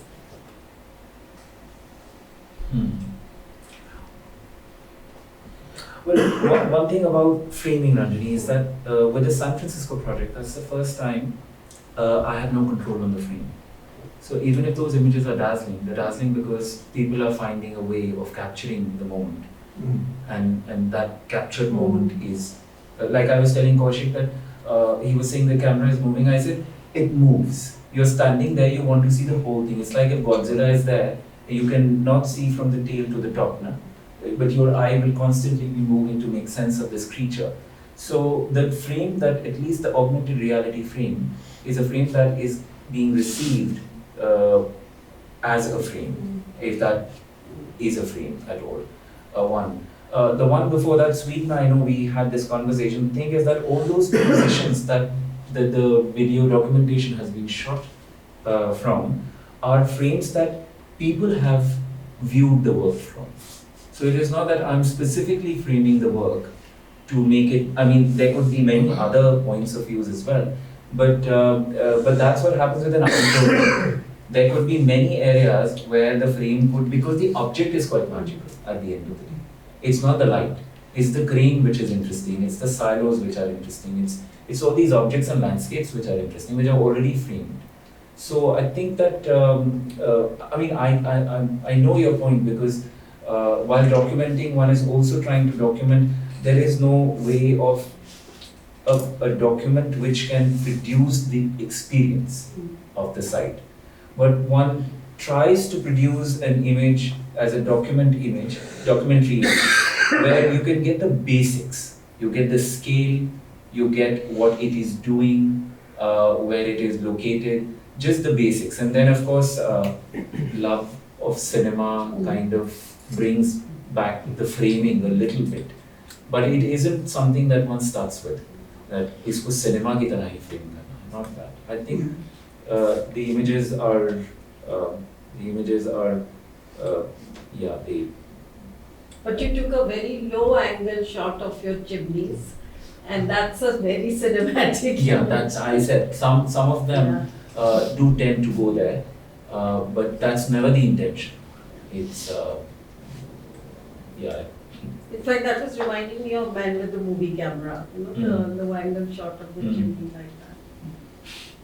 But you know, when you're standing in front of a 165-meter tall chimney, there is no other way of capturing it. It's also that frame just comes to you. You don't go looking for that frame. Many things happen when objects go beyond a certain scale. There isn't a way other than the cinematic to capture that. That is where 2016, 2008, was it, Sudarshan's curation, 16. Joan Jonas was there, and she had that public presentation, and she said something quite fun. I mean, it was so fabulous what she said. She said that Western cinema, I remember we were talking about this. She said Western cinema is made to make your association with the landscape become a little bit more sharper. Otherwise, the landscape doesn't care about you. You run the horse and then you frame it in a wide angle. That running horse across the landscape is you associating with the landscape. The horse, you, and then the landscape doesn't care about you. You're standing at the edge of the Pacific Ocean, and the Pacific Ocean doesn't care about you. The landmass doesn't care. The moment it goes that large, it doesn't care about you. And I think that's where, well, the one thing that I wanted to say, which is what had come up in many conversations, is that from 2009 to 2019, the digital is what helped me kept expanding, you know. It kept me free, and because it's the spirit that can move in objects. Every time the project comes up, there are objects which are produced, which then further produce another experience. It is not an image, it's always these objects that are moving. What do you mean by objects? Like the light objects, the objects that produce light, or the phones, or this. I mean, they're always devices. These devices of wonder. They share that language. They share the language of digitality, and I can keep pushing it to a level where I can keep making it go bigger and bigger and bigger, and that's the only thing that I truly hold very dear about digitality. That it's that language that can allow for, as Kaushik says, now the genie in the bottle. It can take many shapes that it can, and truly can, and that's quite remarkable about it. How are we doing with time? Are we exhausted? Shall we call it? Sorry, what was that? A question?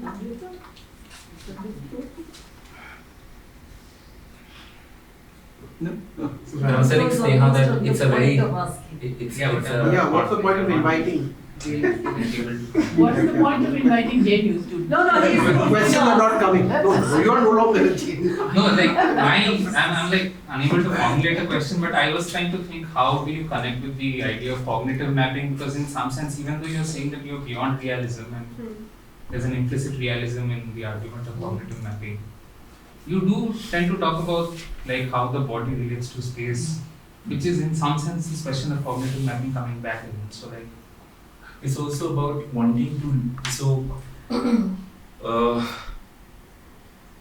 the landscapes are interesting because they make you lose sense of a certain idea of Cartesian.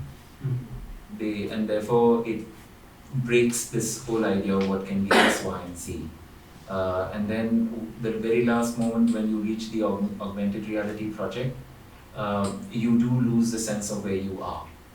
Even though you're standing very much on ground, there is one note that is put into, it flashes right in the beginning, please be aware of your surroundings, because you do lose them. That cannot be, you get what I'm saying? yeah. There isn't, the body floats, the body loses sense, it does.